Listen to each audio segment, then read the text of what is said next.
Good evening, everybody. I would like to call the meeting of the Edgewood Town Council for June 9th, 2021 to order. First order of business is Pledge of Allegiance. I pledge allegiance to the flag of the United States of America and to the republic for which it stands, one nation under God, indivisible, with liberty and justice for all. I salute the flag of the state of New Mexico and the Zia symbol of perfect friendship among united cultures.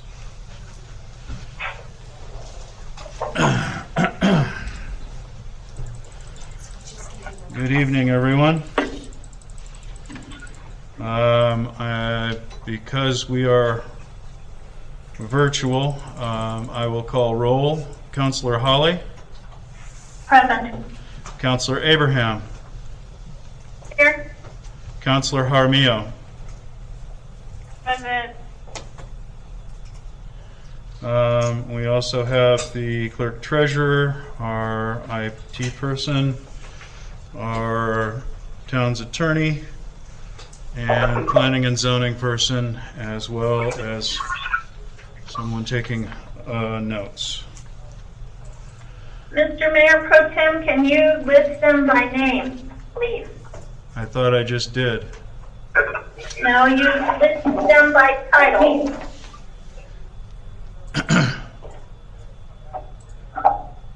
I'm just going to move on, Counselor. Next thing is the approval of the agenda. I would move that we approve this evening's agenda. I'll second. I make a motion to remove item A, table it indefinitely, as this has already died for lack of majority 13 times. I do not believe this is going to be passed. Counselor, you're jumping a little bit ahead of the game. We're approving the agenda. Okay. I have a motion and a second. The agenda. Just a moment. I think we had a motion, didn't we? Yes, we had a motion and a second to approve this evening's No, agenda. well, if we had the motion and a second, then we're in discussion now, yes? Okay. So I think that I heard Councilor Abraham make a motion. I have a couple items as well, but I figured we should probably address her concern first. And I know you just wanted to brush right over that. However, we are able to make changes to this agenda. That's So why if you have some actions you we're want- talking about the agenda, not the consent agenda, Counselor. My motion was to remove it from the consent agenda indefinitely. Table it indefinitely, so that it never comes back to the consent agenda. That it is still part of the agenda. Okay. I will second. I hear a motion and a second to table item A indefinitely on the consent agenda. Do I hear any further discussion? The only other discussion I have is that we should address this motion first, and then I have a motion as well. I'm getting a whole lot of feedback. I'm sorry I could not hear you.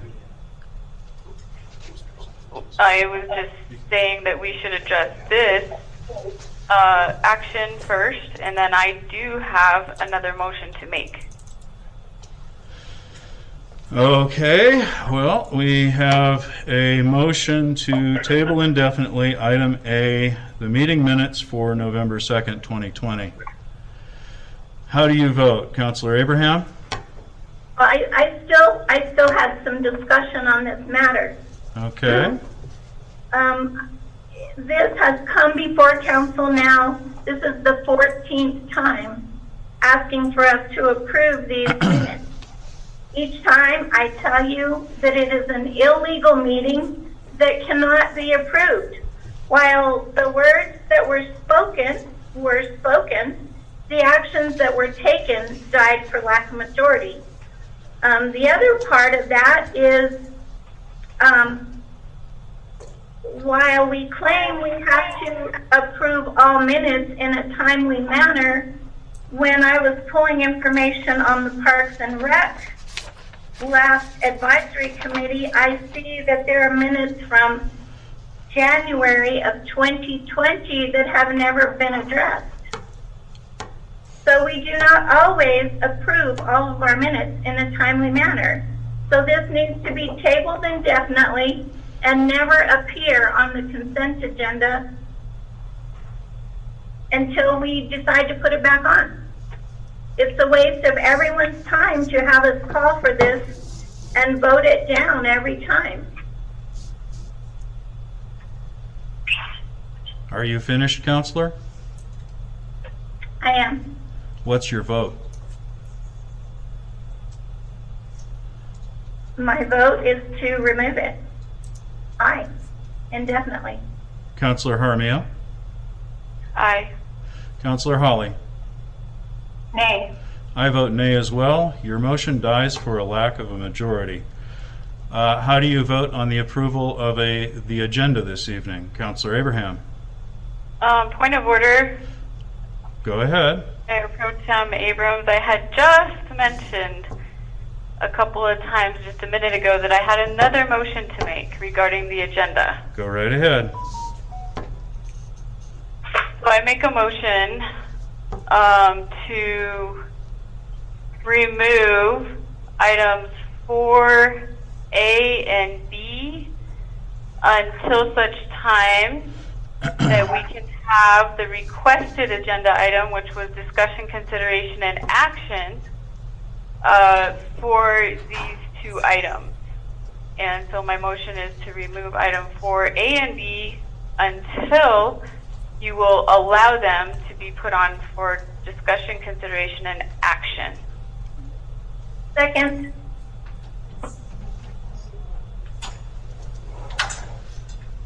Good evening, councilors. I don't know if this is on. It's not on.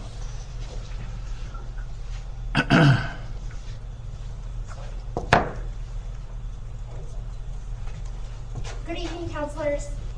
With regard to I'm those not hearing two it. agenda items. Hold on. Technical difficulties this evening, all the way around. Gotta love it. Good evening, councilors. There we go. With regard to the two agenda items that are at issue, it's unclear what action you are asking to take. It was requested that they be placed on the agenda, and that's what has been done. I am not sure who that is speaking. If you could state her name for the record instead of refusing to, Mayor Pro Tem. I haven't refused to. I just wanted to move on. You know the names of our attorneys. You know the names of all of the people who work for the town, Counselor. I find that to be reprehensible. Our person of counsel to this evening is Jessica Nixon. Okay, thank you. We do have 21 callers who may not know. So Ms. Nixon has stated that she's not aware of action. However, that was specifically described at the last meeting. I don't know if she was in attendance or not. Counselor, I never received any document for action.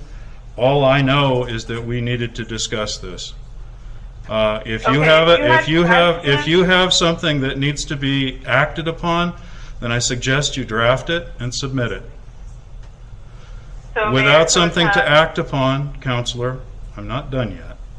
Without something to act upon, it is not possible for a council to take action if you don't have something in writing to take action upon. I'm not sure what you want.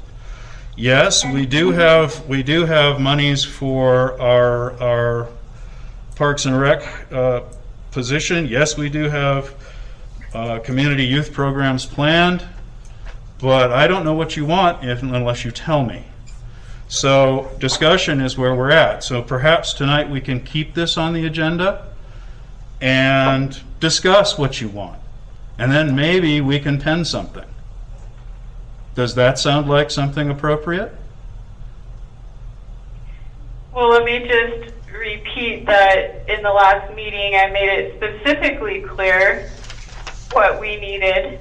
And if you had questions on that, or if one of the clerks had questions on that, it's been a couple weeks now. I didn't receive a request or an email. And of course, we don't see a draft agenda. So you put this out, Friday evening when we have no opportunity to make any changes to the agenda. Counselor, so I am speaking, and just in response to what you were asking, I made it very clear last time. Well, could you put it in writing, Counselor?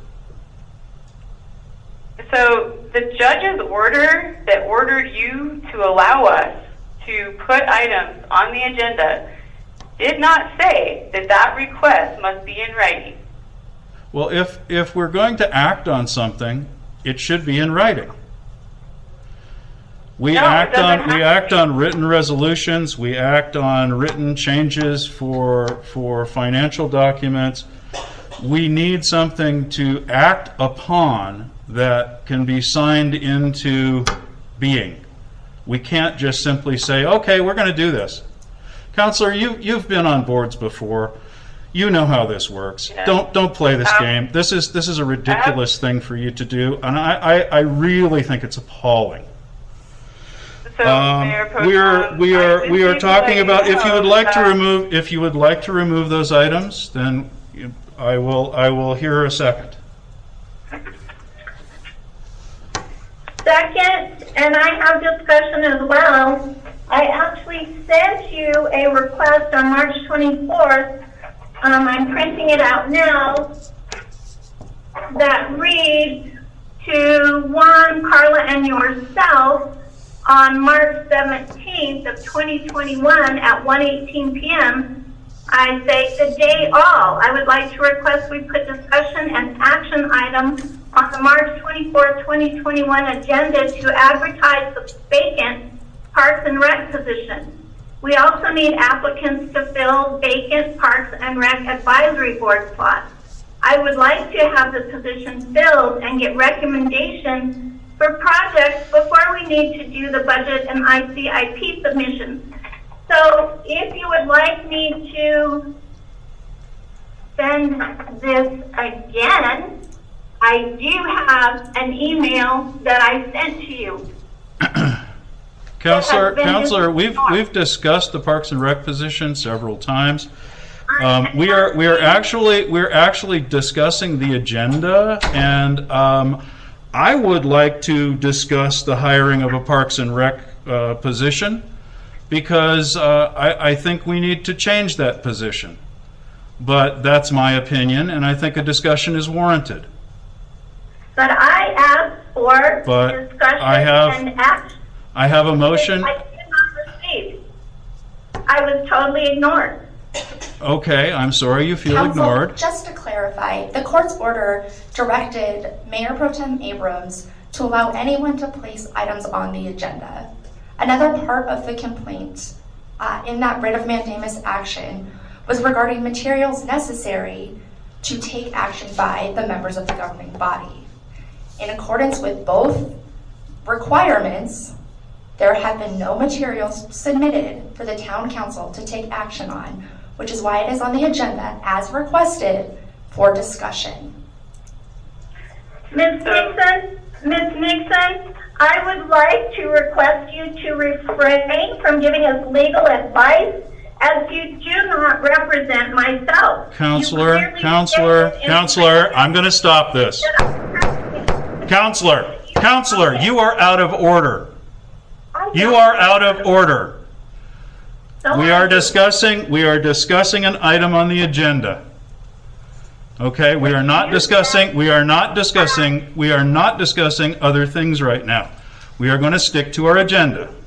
Now, do we remove items 4A and B? You would put it on the agenda. I provided Counselor, I'm warning you. You warn me every time. And you don't listen. Counselor, you have now seconded a motion by Counselor Jaramillo to remove items A and B in discussion items 4.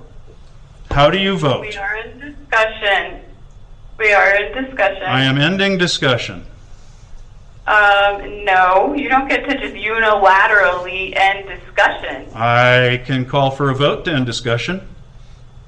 And why would And you I do would that? move What to would vote be- on, and I would what move would to it end be your discussion and purpose vote to on not this allow item. people to speak?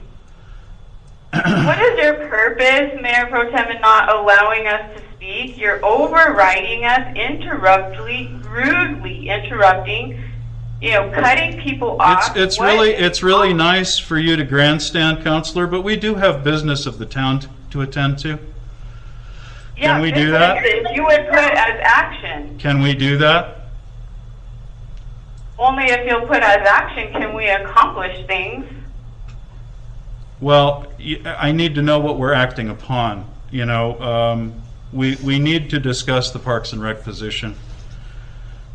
And I do have information and things to discuss in community and youth programs, but if you don't wish to do so, then we don't have to.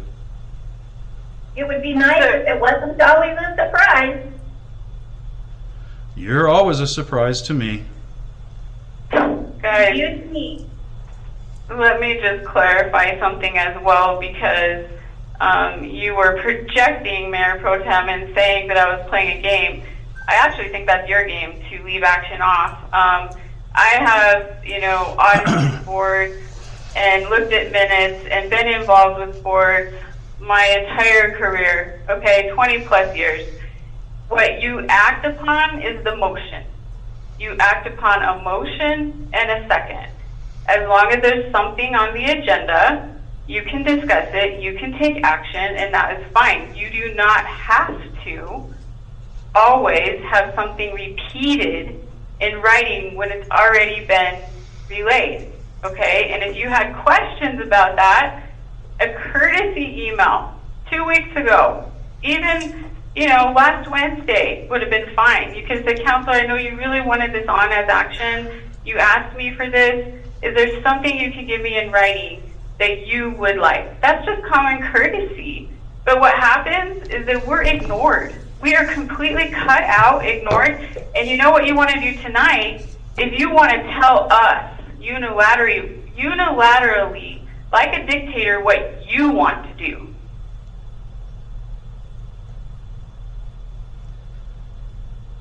Counselor, I still am running the meeting, and I need to move it forward. We have a motion and a second.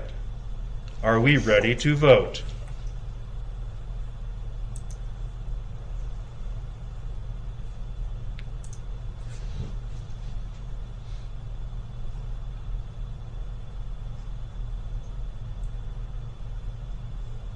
Counselor Abraham, how do you vote?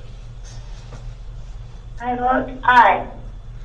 Counselor Jaramillo, how do you vote? I vote aye. Counselor Holly, how do you vote? Aye. We have a majority vote to remove items 4A and B from this evening's agenda. We also have a motion and a second to approve this evening's agenda with that removal. How do you Mayor Pro vote? Tem Abrams, did you vote? I vote aye. Why not? I would rather discuss them, but, might as well go with the crowd. We have a motion and a second to approve this evening's agenda, removing items 4A and B. Counselor Abraham, how do you vote? Aye. Say that again, please. Aye. Aye. Thank you. Counselor Jaramillo. Aye. Counselor Holly. Aye. And I've also approved this evening's agenda with those 2 items omitted. First item on the agenda is the consent agenda. I would make a motion to approve this evening's... I make a motion to remove all council meetings in the future from the consent agenda. They all need to be discussed separately. I will second. A motion and a second to remove all council meeting minutes from the consent agenda. Counselor Abraham, how do you vote? Aye. Counselor Holly? Nay. Counselor Jaramillo? Aye. I vote nay. That motion dies for lack of a majority. I make a motion to approve the consent agenda. Do I hear a second? Mr. Mayor Pro Tem, I'll make a second with two slight corrections. I would like to see on council meeting minutes from March 10th, on the very last page, last motion to adjourn, correction made. Currently it says Counselor Abraham made the motion. It was Counselor Abrams who made the motion. That's the only correction I'd like to see on March 10. And then for April 14th, on the last page of the minutes, last line says passed, approved, and adopted this 28th day of April. That should be changed to 9th day of June. So those are the only two modifications I'd like to make in approval of that consent agenda. And I will make a motion to pull for discussion separately items A, B, and C. I hear a motion to pull items A, B, and C. Do I hear a second? Hear a motion and a second to pull items A, B, and C.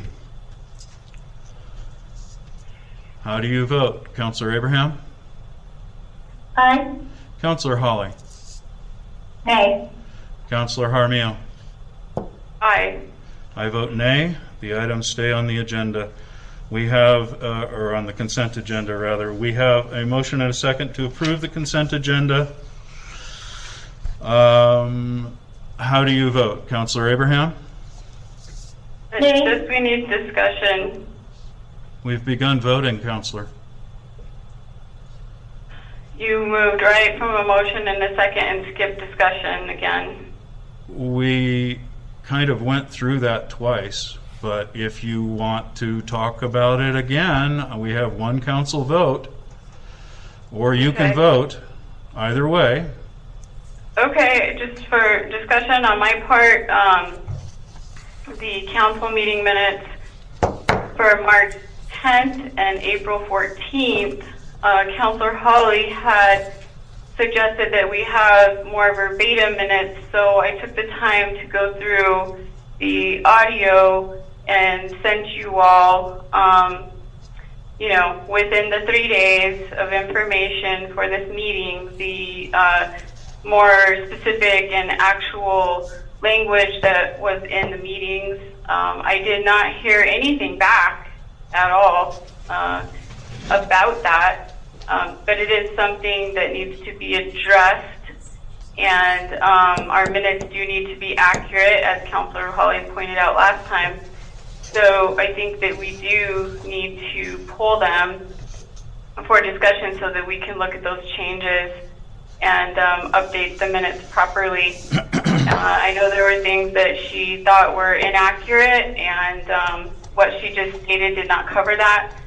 And so I submitted those changes via email, and it's something that we should have the chance to look at for those minutes to make them accurate. That's my discussion. And how do you vote? Repeat the motion for me. It's a motion to approve the consent agenda. With Councilor Holly's amendments, Correct. I vote nay. Counselor Holly, how do you vote? Little bit of discussion here. I did not request verbatim minutes at the last meeting. I requested corrected minutes. I vote aye. I vote aye as well. 2 nays, 2 ayes. The consent agenda goes away for lack of a majority. Next we have action items, and first item is a public hearing. It is a quasi-judicial request for a zone change on the application of the East Mountain Cowboy Church for a zone change of one lot from C2 commercial to SU special use. S1/2, Township 10 North, Range 7 East, Section 36 of 60.20 acres, aka 1 Riverview Road, NMPM, Town of Edgewood, Santa Fe County, New Mexico. A public hearing is a quasi-judicial procedure, and I request that certification that public notice of this hearing has been posted as required. Yes, it has. Yes, it has. This case is being heard under the provisions required by the New Mexico Court of Appeals, intended to protect the rights of all parties to the proceedings. Requirements include the identification of all parties and their witnesses, and the swearing in of all parties giving testimony. The affected parties will have the right to cross-examine persons giving testimony. First item is a confirmation of no conflicts of interest or ex parte contacts by each of the governing members. And I have had no ex parte communication, nor have I had any contact with the people coming forward. Councilor Abraham? I have had ex parte communication with some of these people back when they first purchased the property. There were some concerns about egress and ingress. I talked to Tanya, I talked to both parties on each side, and they assured me that none of that mattered until it came before this board for when they decided to actually build something or change something. So I did have that discussion back then. I've had no discussion and have no conflict of interest, but I'm willing to recuse myself for conflict if everybody feels like I should. Thank you, Councilor. Councilor Holly? I have no conflict of interest, and I've had no ex parte communication on this matter. Councilor Jaramillo? I have a question for Ms. Mortensen. As far as conflict of interest, is that narrow to just this action itself, or if, for example, someone was a member or donated or something like that, does that matter at all? Let's ask legal.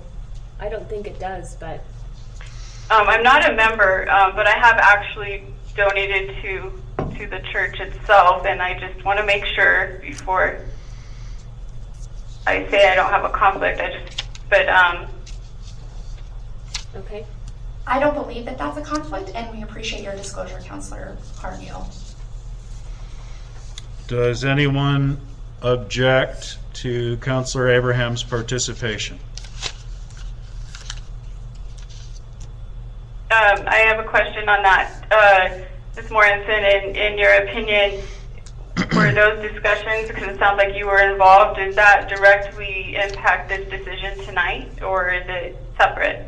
No, it doesn't, because at the time that the discussions went on, there was not an active application at the time. It was I at the see. very, very beginning, before anything was ever filed. Okay, thank you for that. Then I have no objections. Nor do I. It is the concern that this hearing be fair in form and substance as well as appearance. Therefore, I would like to ask if there is anyone present who objects to the participation of any member of the governing body in these proceedings. Muted. Unmuted. Hello? Yeah, this is Rice Seegers. I do not object. Thank you, Mr. Seegers. Hearing no other comment regarding our participation, I'll move forward. All persons wishing to give testimony in this hearing, please rise and be sworn in at this time. Because this is a virtual meeting, rise, you can raise your right hand Speak as well. and say again. Are you just going to have everyone? Yeah, what I'm gonna have to do is, each of you who wish to speak this evening, do you swear that you will give testimony, the truth, the whole truth, and nothing else? I do. And I hear a bunch of I do's. I will now go through the roll call of people who are online to register them to speak to this. There are two things that we have here. We have proponents and opponents. The staff will speak first, and the applicant may speak to it afterward. Then we will hear proponents of this. Following the proponents, we will hear opponents. They will have their chance to speak. And then we will have a final staff report. Do realize that we may have cross-examination of the applicant, the proponents and opponents. Please unmute caller 1 and identify yourself and whether you are a proponent or an opponent. I'm a proponent. Caller Yes, I don't 5, need to comment. and your name, please. Martha Eden. Thank you, Miss Eden. Next caller, 7. caller 7. Hello? Hello, caller 7. Hello? Can you hear me? Yes, we can. Okay, this is Ray Segers, and I'm definitely a proponent. Thank you, Mr. church's Seegers. activity.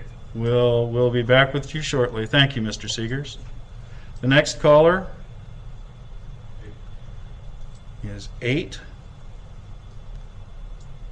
Caller number 8, are you there?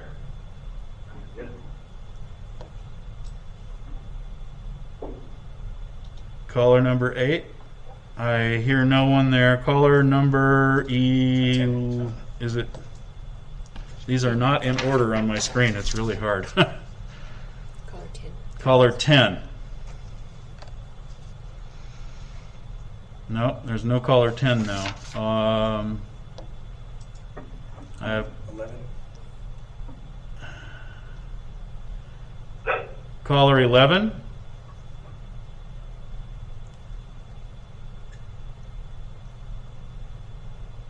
I hear no one at caller 11. Caller 12.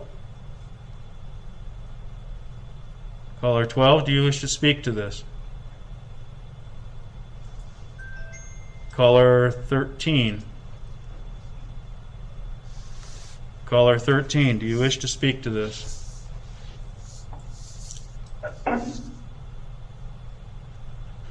Caller 14.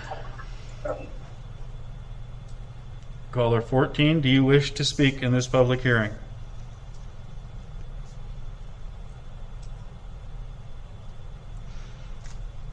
Caller 16. Or is there caller? There's a caller 14 now. Did we do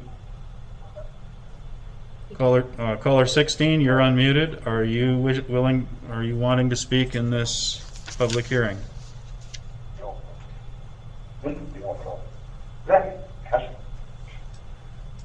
Caller 17.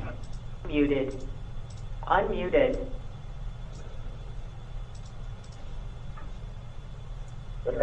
Caller 17.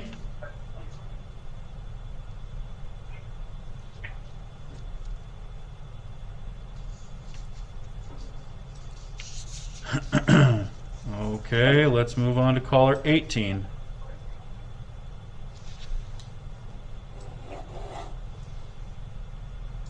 Caller 18, do you wish to speak to this matter?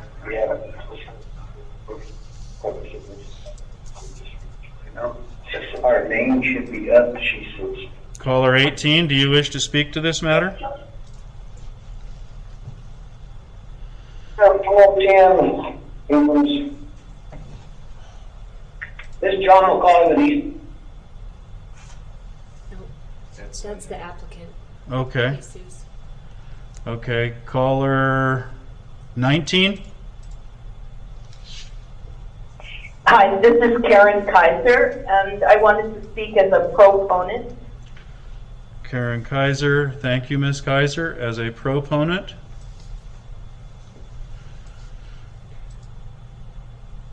Caller 20. Do you wish to speak to this matter? Can you hear me? Yes? I opt out on this conversation. Thank you. Caller 21.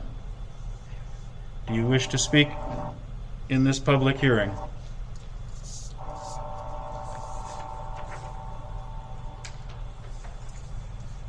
Caller 23. Caller 23, do you wish to speak in this hearing?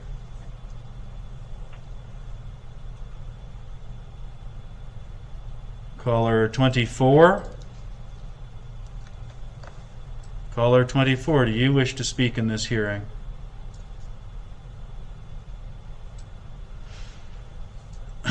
Caller 25. Caller 25, do you wish to speak in this hearing?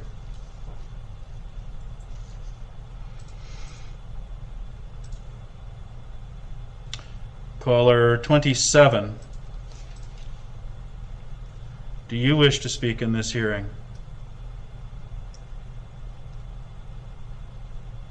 Kay Wilkes needs to be added because I know she's wanting to speak, but she was on video. Okay. Oh, there's the video ones now, Janet Conley. We also have on video Janet Conley. Do you wish to speak in this hearing?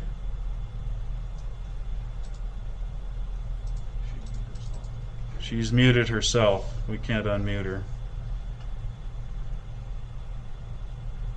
There's Kay. There's 2 Ks on there. We also have 2 Ks. I think I don't know your full name, Kay, but do you wish to speak in this hearing? Oh, you muted yourself.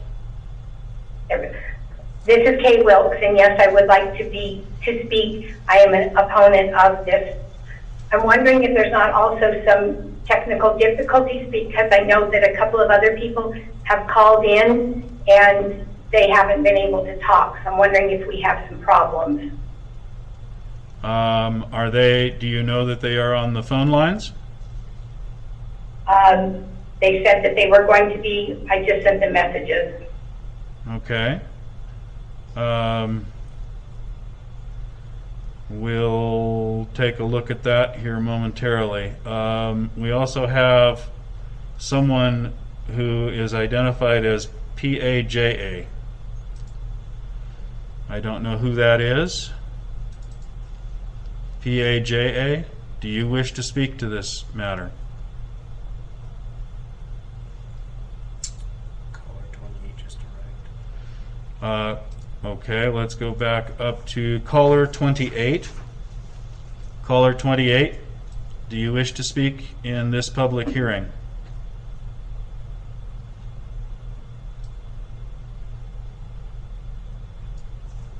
I don't hear anyone at caller 28. Can I be caller 28? That is Yes, that person. You could be caller 28. Please identify yourself. Okay. All right. My name is Vicki Bringus. Okay, and are you an opponent or a proponent of this? Neither one. You just wish to speak to it?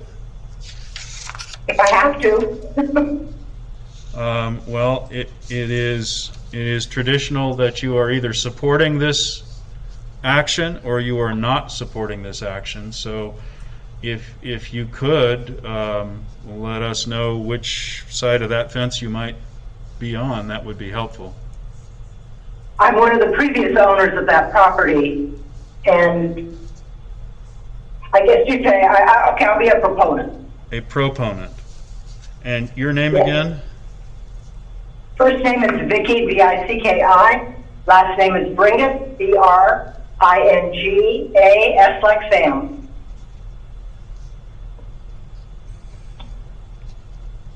Okay, thank you, Ms. Bringett.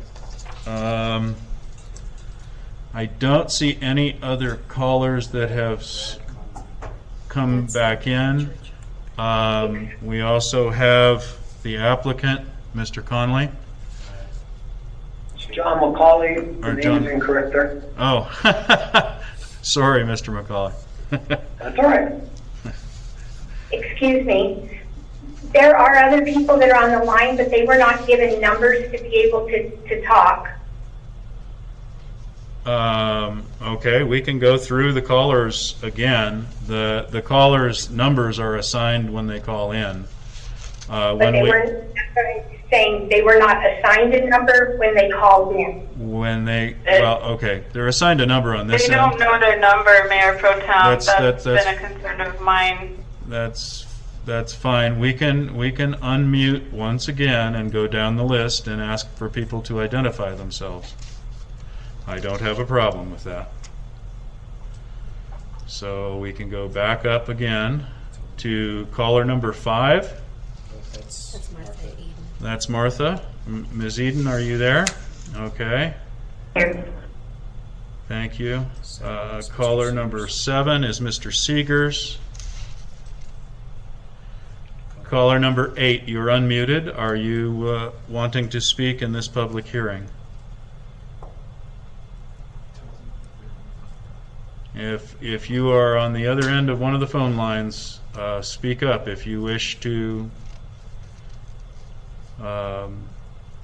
promote or oppose this change. So, Mayor Pro Tem, the callers are muted right now. They don't know their numbers, so in order to accomplish this, you're going to have to unmute all the callers and just ask if anyone hasn't had the chance to speak yet. We are unmuting them one at a time. It lets them know when they're unmuted. But It Mayor lets Pro them. Tem, you don't understand. Well, Councilor Jaramillo, you don't understand that when they're unmuted, there is a computer voice that says you are unmuted in their ear if they're listening. So Julie Wade is on the phone. She unmuted her phone, and you cannot hear her. What?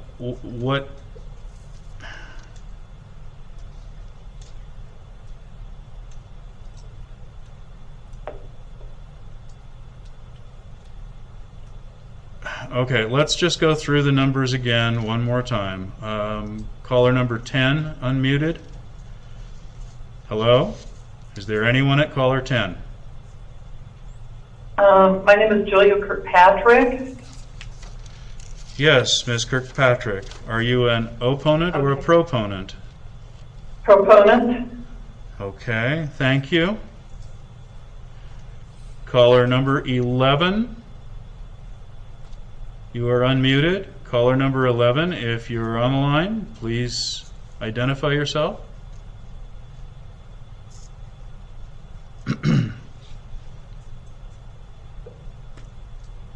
Is there anyone at caller 11 that wishes to speak? Caller number 12, you are unmuted. Caller number 12, do you wish to speak?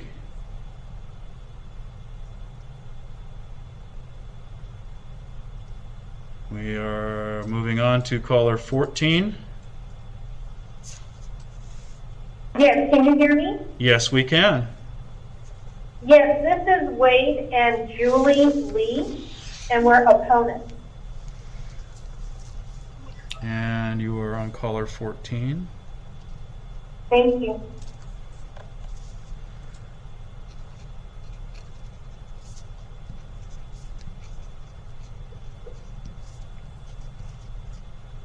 Okay.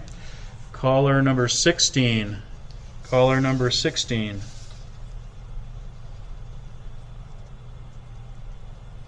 Is there anyone at caller number 16 who wishes to speak? John Thorson, I do not wish to speak. Thank you, sir. Caller number 17.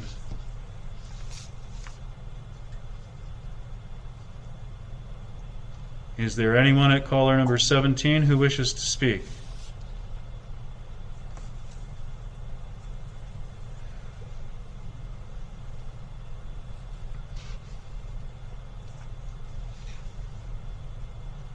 Okay, and I believe Mr. McCauley is at caller number 18. Is that correct? Yep, he's on the screen. He's on the screen too, but Oh, is I he? have it as If a that's the note. number you can tell me we are, sir, that's just fine. Okay.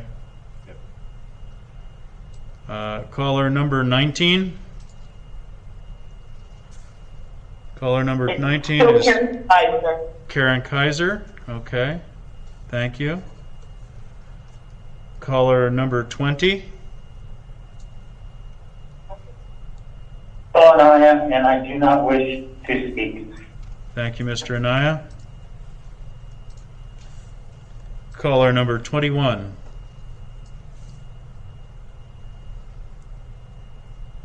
Caller number 21. Is there someone here who wishes to speak?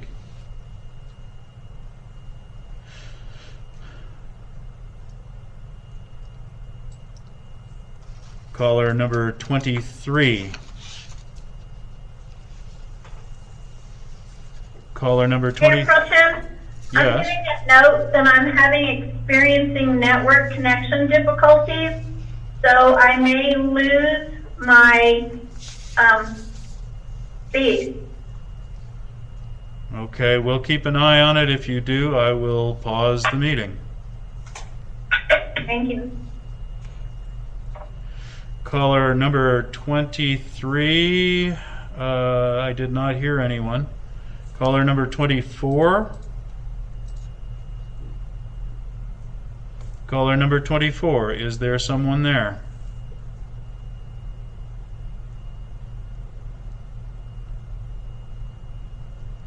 Caller number 24. Is there someone who wishes to speak there? Caller number 25. Pro Tem, Yes. Councilor Abraham dropped off. Counselor Abraham dropped off. Okay, I'm going to I continue. turned my camera off, hoping to improve it. Okay. All right. Well, let's see. We were at caller number 25? Yeah. She left. She just turned off. She just turned off her video and her audio. She's just listening. Caller number 25? Is there someone at this line who wishes to speak?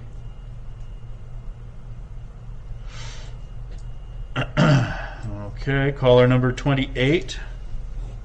Which is Vicky. That's Vicky. Yeah, okay. Vicky Bringus.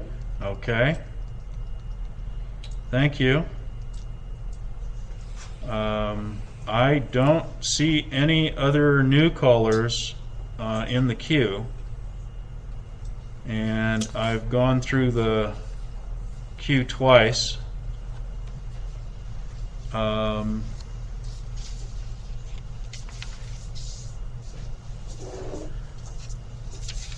don't know that we have any reason not to proceed at this point.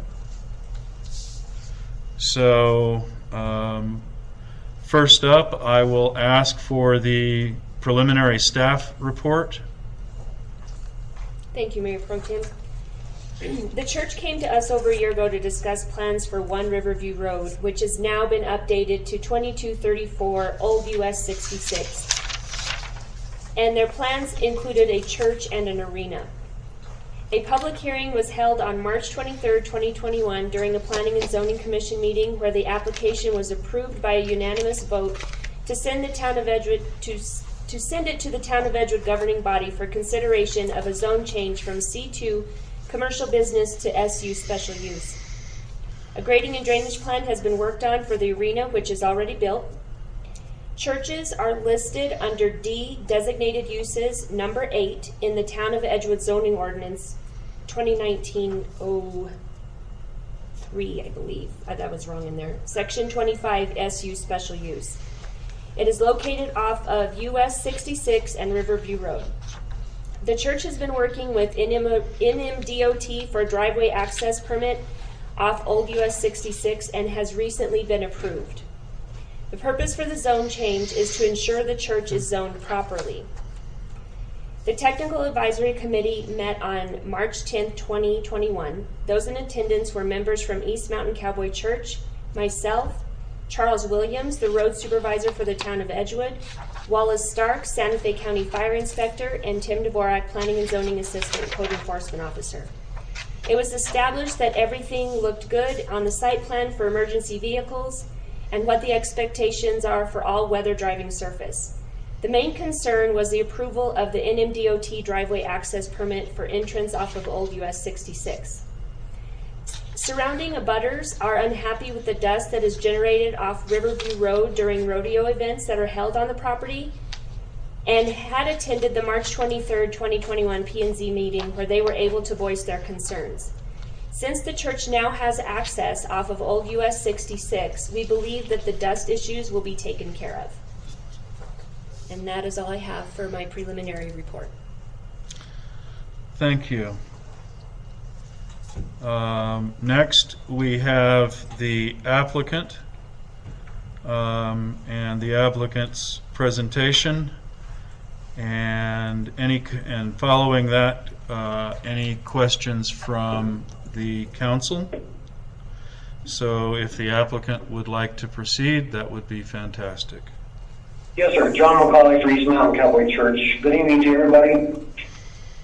We thank each of you for this opportunity to address any concerns or questions regarding our request for the zoning change from C2 to special use.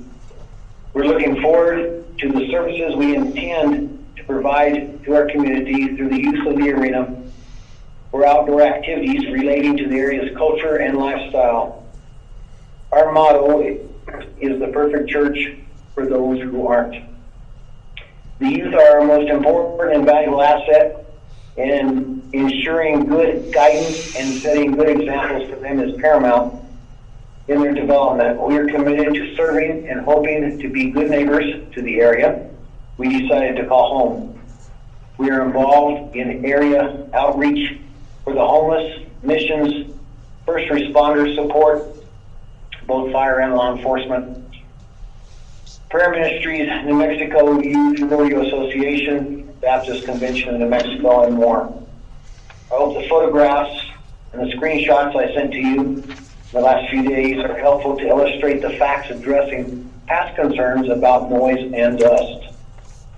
The Department of Transportation permit providing for our entrance off of US Highway 66 alleviates all of the previously mentioned concerns.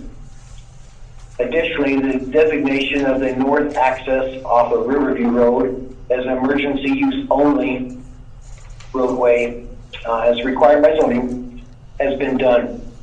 A temporary fence is in place until our gates are constructed and signs are in the process of being made. Lastly, the potential for economic impact is of great importance for the town of Edgewood, I would think. Folks that participate in any events that travel to this location will spend money at motels, restaurants, feed stores, gas stations, etc. The current zoning is C2, which allows for model home centers for manufactured homes or site-built homes, restaurants, small engine repairs and service businesses, child care centers, hotels, motels, bars, lounges, package sales, sexually oriented businesses, as long as it's east of Vigil Road and Williams Ranch Road.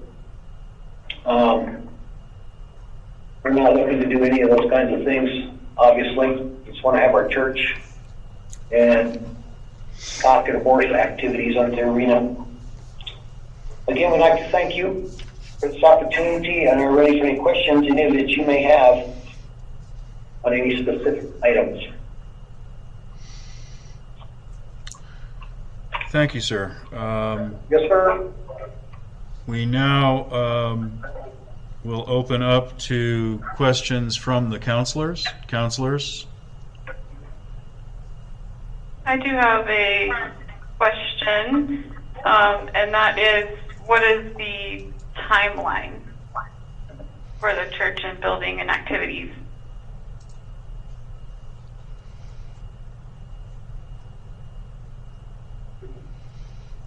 I don't think I follow you, Councilor Allen. I'm just wondering what the timeline of this process is. And maybe Ms. Mortensen maybe could better answer, so I can wait on that. Well, we don't have a timeline. The arena is not too far from being done. It will probably be close to a year before we can actually start the church building. We're hoping before, given financial situations and institutions, it's likely going to be after the first of the year. Does that? Yes. Thank you. Mm-hmm. Are there questions from any of the other counselors? I have no questions. As I understand it, this is just a request for a zone change. Yes, ma'am. Counselor Abraham? You had mentioned some photos that you had sent. Yes, ma'am. Planning and zoning has the first one, which is a topographical 2x3 feet photograph of the property. We did some research on well, first of all, we oriented it to north and south with the correct ordinance. Then the prevailing wind directions are also drawn on there. Primarily for a little over 2.5 months, the predominant winds in the Edgewood area are from June 29th to September 16th, and they're from the south, which would be from, roughly as you're looking at it, from the Riverview Road towards the interstate or Highway 66. The other just under 9.5 months, which is September 16th through June 29th, it comes from west to east.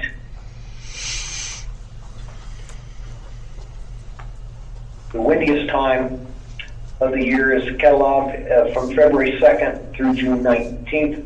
The calmer times is the about 7.5 months, which is June 19th through February 2nd.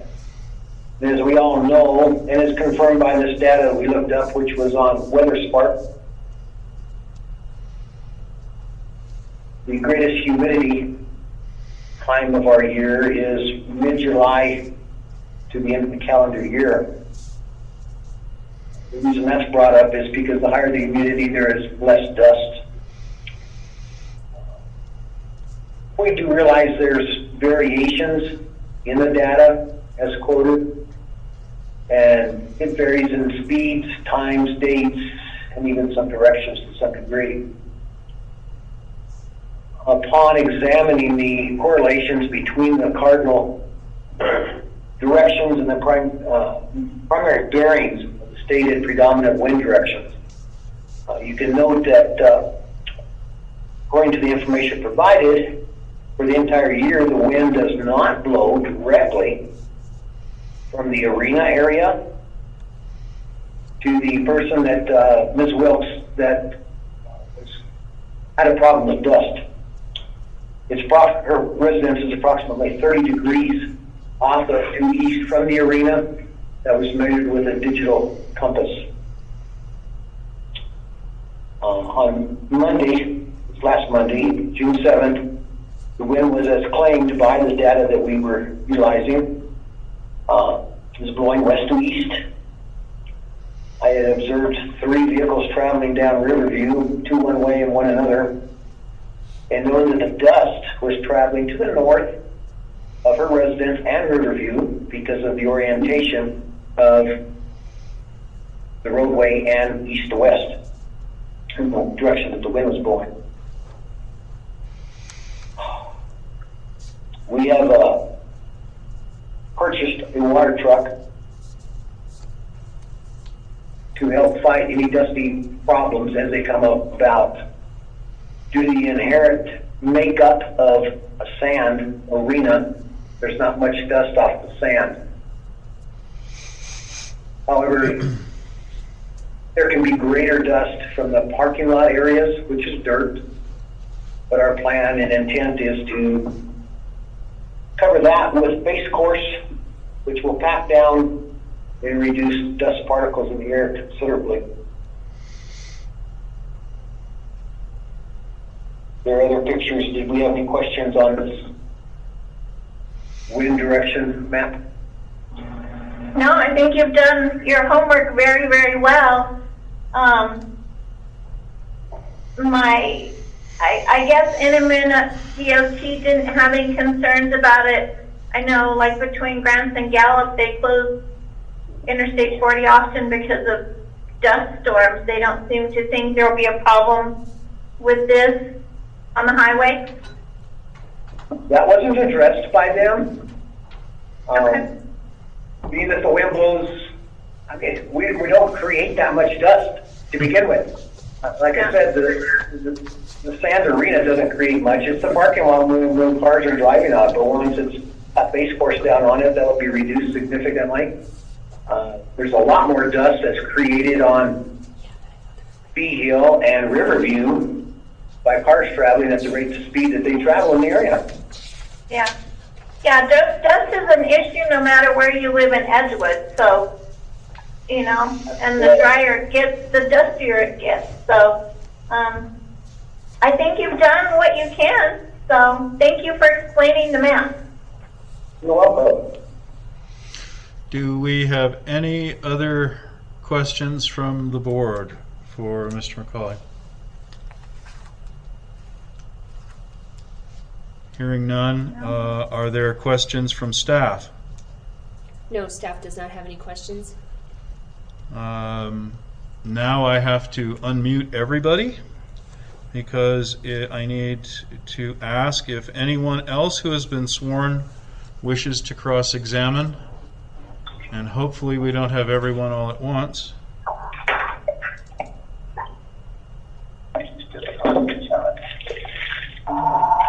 Okay, I don't hear anybody at this time, so we will go ahead and move forward with the proponents of this change, one at a time, and if there's cross-examination. I would like to ask a couple of questions or maybe have a couple of comments. Okay. We keep saying that it's Kay Wilkes that's got a problem with the dust. I was not the only neighbor that complained about the dust. Everyone around there was experiencing a lot of dust. And if you hike the trail that goes right along Old 66, right next to where the arena is, you can see how much of that sand is actually out there where the four-wheelers are driving, because all of the sand is blowing out of the arena and closer to 66.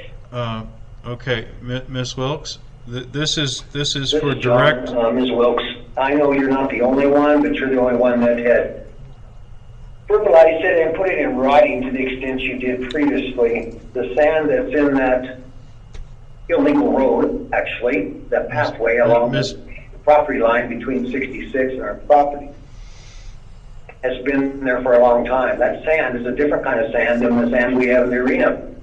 If you'd like to come out to the arena, we'd be happy to show that to you. You can see the difference. That is powdery dust type sand, not even technically a sand because it's so fine, because of the dry conditions, but it's not from the arena. Did you have something else? I've walked that path every year. I tell you that the sand is different than what it used to be. And I am not a sand expert, so I can't attest to that, but I can tell you it is different.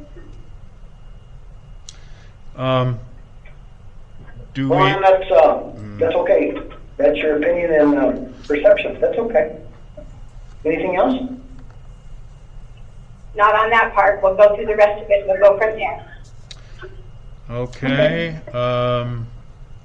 Then we will move on to proponents of this action.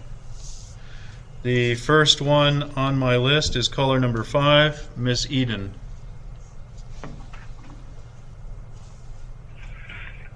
Are we doing proponents now? Yes, we are. I can't hear anyone. Yes, we are doing proponents. Oh, Mary Pam is on mute. I can't hear. I can hear that person, whoever it is. And Julie Wade said that she is muted again and she can't unmute. And she lives right Unmuted. the arena. All right, So Julie Wade was colored. Counselor Abraham, can you hear anything? Shows his mic is muted on our screen. I hear you, and I hear Mrs. Wilson, I hear Mr. O'Conley. I hear some feedback, but I don't know where it's coming from. Well, we've unmuted caller number 5. That would be Miss Martha Eden. Okay, right. Yeah, I just want to say I'm a proponent completely of this endeavor. That land has sat there for years. It would take millions of dollars to develop it into any of the things that are listed under C2. There's no water line near it. It would have to have total commercial fire flow to be C2. I think it's a very good idea to rezone it to special use for the church. And I think it's a great facility for the town. Thank you, Ms. Eden. Next proponent would be caller number 7, Mr. Ray Seegers. I'm a proponent, definitely. The church has already shown that it's given us some activities that the town can do without any parks and recreation at all, which has been dormant for years, really. And they've, created some facilities that bring people into the country, that bring people into our town, and we now have something to do on weekends, and they're very good, clean, decent facilities that are the type of activities we need.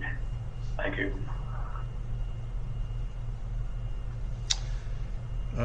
Who do we have next? Karen Kaiser. Karen Kaiser. Next is caller number 19, Karen Kaiser.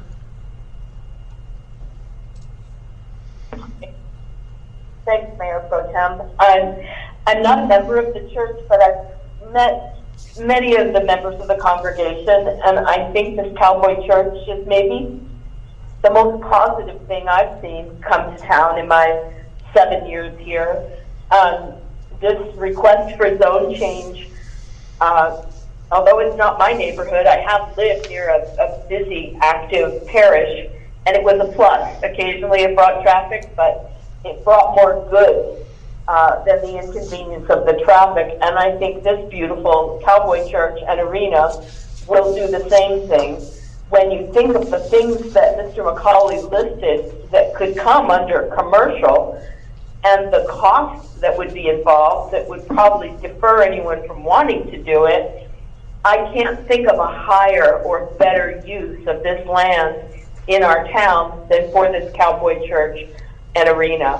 And I welcome it wholeheartedly. I also want to comment, I've followed this through the planning and zoning, and I can't say enough high compliments to Tanya Mortensen and Tim for how they worked with the church and the client. So anyway, thank you.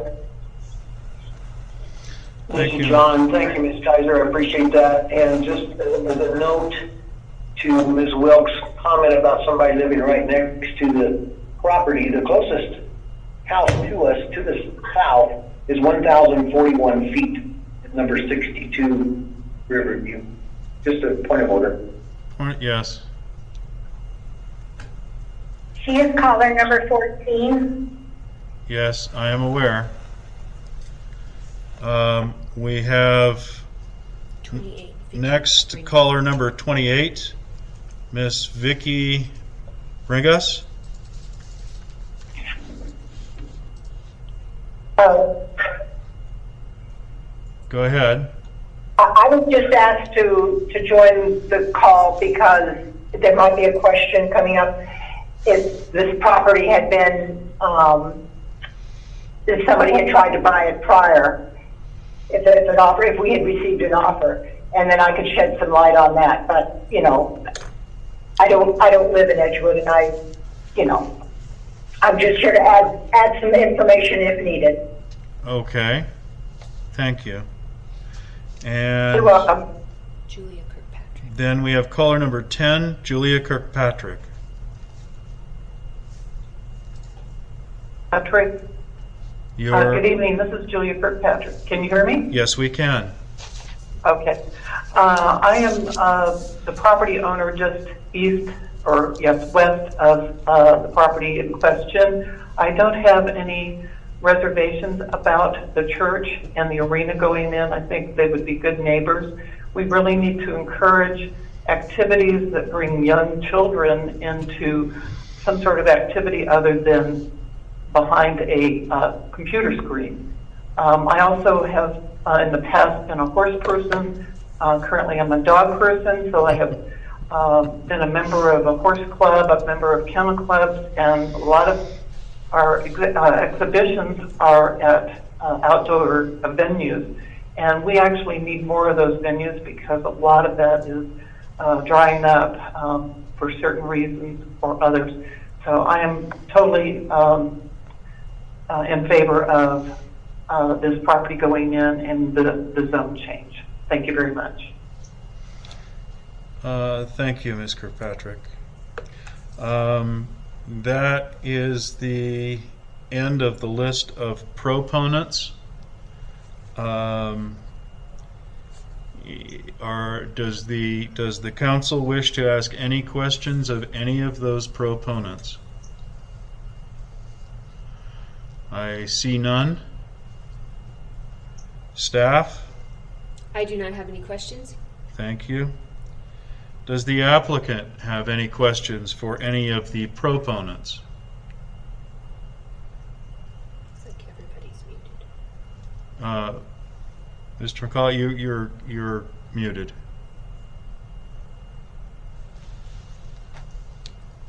There we go. I don't have any questions of them. We do appreciate their support and we're trying to live up to being good neighbors. I did get a note for addressing the noise concerns. That's the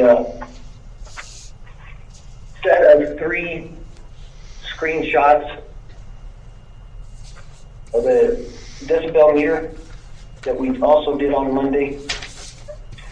The one that's marked, there's actually 4. The one that's marked DB1A for the council, that just depicts the common noise levels associated with common activities, and this just for your reference in case you're not aware of those things. On Monday, again, the wind was blowing 5 to 10 miles an hour from west to east. Speed did vary a little bit. The greatest volume we were able to obtain on a sound system at the property was 97.7 decibels, which is loud. According to the little chart, that's somewhere around a hand drill, or just under. That's fairly loud. This is equal to or slightly less than the decibel readings we had during a couple of events and 3 events that we had last year. Those readings were at 100 to 110. We were unable to achieve that without the same equipment, so we used what we had. The reading was taken at 6 feet in front of the speakers, which were 8 and 10 inch speakers, 2 sets. We had someone rotate the speakers to the different directions, which I'll list here in just a moment, so we get maximum sound. Ordinarily, the speakers would be oriented to the north for the arena because the speakers would be on the south side of the arena. That would be for spectators and contestants to be able to hear. All the measurements were taken between 5:26 and 5:47 Monday evening, afternoon, and just outside our property line at the described locations, which I'm going into now. The picture labeled DB1 shows a reading of 58.7 decibels. This location was at and on the access driveway from 66 into the property. It's a distance of 234 feet from the source of the music, and it could be heard. The picture labeled DB2 shows a reading of 47.2 decibels. This location is on Riverview Road in front of Ms. Wilkes' residence. And it's not quite as far as her house from our rodeo office, we call it, the building where the music source was, is 3,057 feet. The reading of 47.2 was determined to be an ambient level of noise for the area. The music could not be heard at all at that location. The only readings higher at that location is when a vehicle would pass by on 66. And then we get readings from 75 to 81 decibels. The picture labeled DB3 shows a reading of 54 decibels. This is the location, was on Riverview Road in front of residence 62. And that is 1,041 feet where we were standing from the source. The music could be heard, but it was fairly faint and somewhat intermittent due to the angle of the wind to the music source and distance, which allows for more push. The way sound waves work, they come out in a, if you're just on one side, a semicircle from the sound source. If the wind's coming sideways, say from the right, as in this case, then it tends to push it more towards the left. And it can't go quite as far because it's getting pushed sideways some, depending on how strong the wind is and what kind of effect that has on the sound waves themselves. But if you think of like a balloon standing in the wind and you're trying to hold it and the wind's kind of coming from the side a little bit, it's going to blow your balloon to the side. It has to be going directly behind it for it to have much effect on the direction of the balloon. Same with sound waves. Anybody have any questions? Mr. McCauley, I think we should move on to the opponents now. Okay. And first on our list is Ms. Kay Wilkes. And you are not one of the callers, you're actually in the session, so please. Thank you very much. I would like to point out that yesterday when they were doing the sound test, and yes, the wind does make a difference, but I could hear the music that you were playing in my front driveway. Also, Ms. Wade said that she could hear the music at her house also. It was intermittent at my house, depending on what direction the wind was blowing, but I could hear word for word every song that you were playing, starting at probably about 5:45. So, excuse me. I would like to ask, my name is Kay Wilkes, and I would like to ask the city councilors to deny the request for the special use permit. When the city first annexed this property, we were told that it would protect us because everything would have to go before the city zoning. That's not what has taken place. In fact, PNC was surprised at the March meeting to know that the ground had been broken, the arena had been built, and public events had been held without the PNC board knowing that it had taken place. I understand that according to the C2, that it was appropriate for them to do some of the events of their thing. One of the events that they held actually had over 600 attendees when they did their protest rodeo against the governor's orders. I do not understand how PNC could recommend this zone change without clarifying all of the information. During the PNC meeting held in March, the board members and administrator commented numerous times, "This is the first I've heard about this. We didn't know they were doing that on the property." During the meeting, as the Cowboy Church talked about their plans, it is apparent that their application did not cover the scope of what their plans are. As it stands now, as a C2, they can have the church, which we have always made very clear that we are not against. We are from a pro-freedom family, and my children have all been in 4-H as I was. So The lifestyle is not what we are opposed to. But leaving it as a C2 would provide reasonable restrictions on large public scale events. C2 makes it clear that the business going into the residential areas cannot impact the neighbors, including proper protocols for traffic, dirt, noise, and management. The application for what they applied is not what they're doing.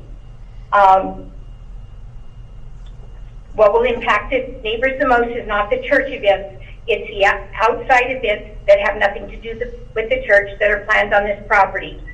The town of Edgewood does not have any permitting process for large-scale events.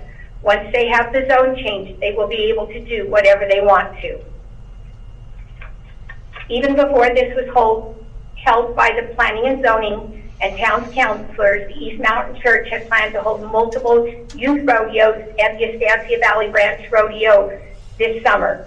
As I understand from the Ranch Rodeo, they already have almost 100 teams signed up for that. That will be between 400 contestants and spectators on top of that.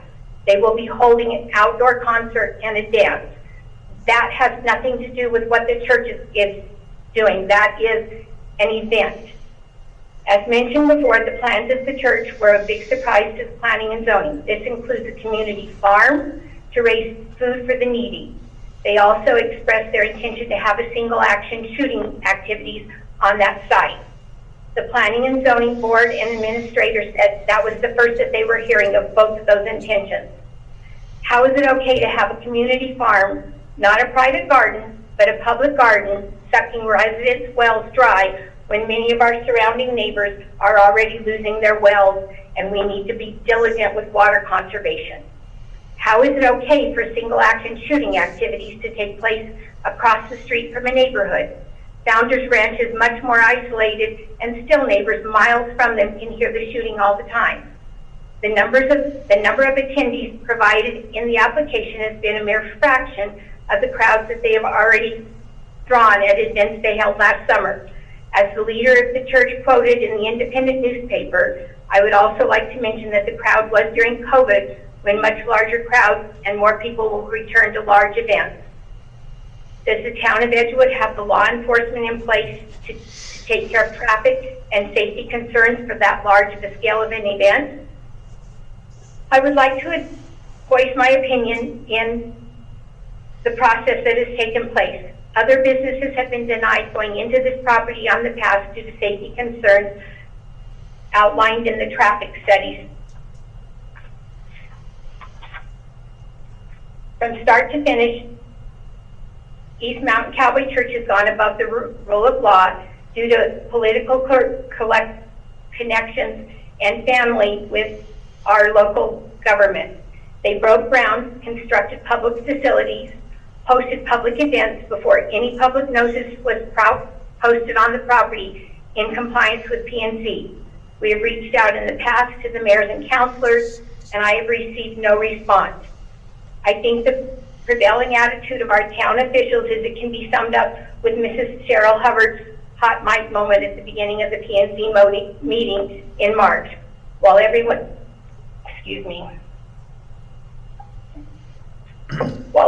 was logging on, Ms. Hubbard was in the meeting while taking a phone call, not realizing her audio mic was not on mute.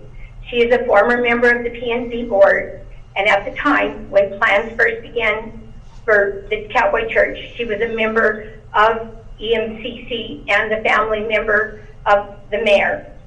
What a surprise it was to come onto the meeting and hear her bad-mouthing me and other neighbors invested in this issue.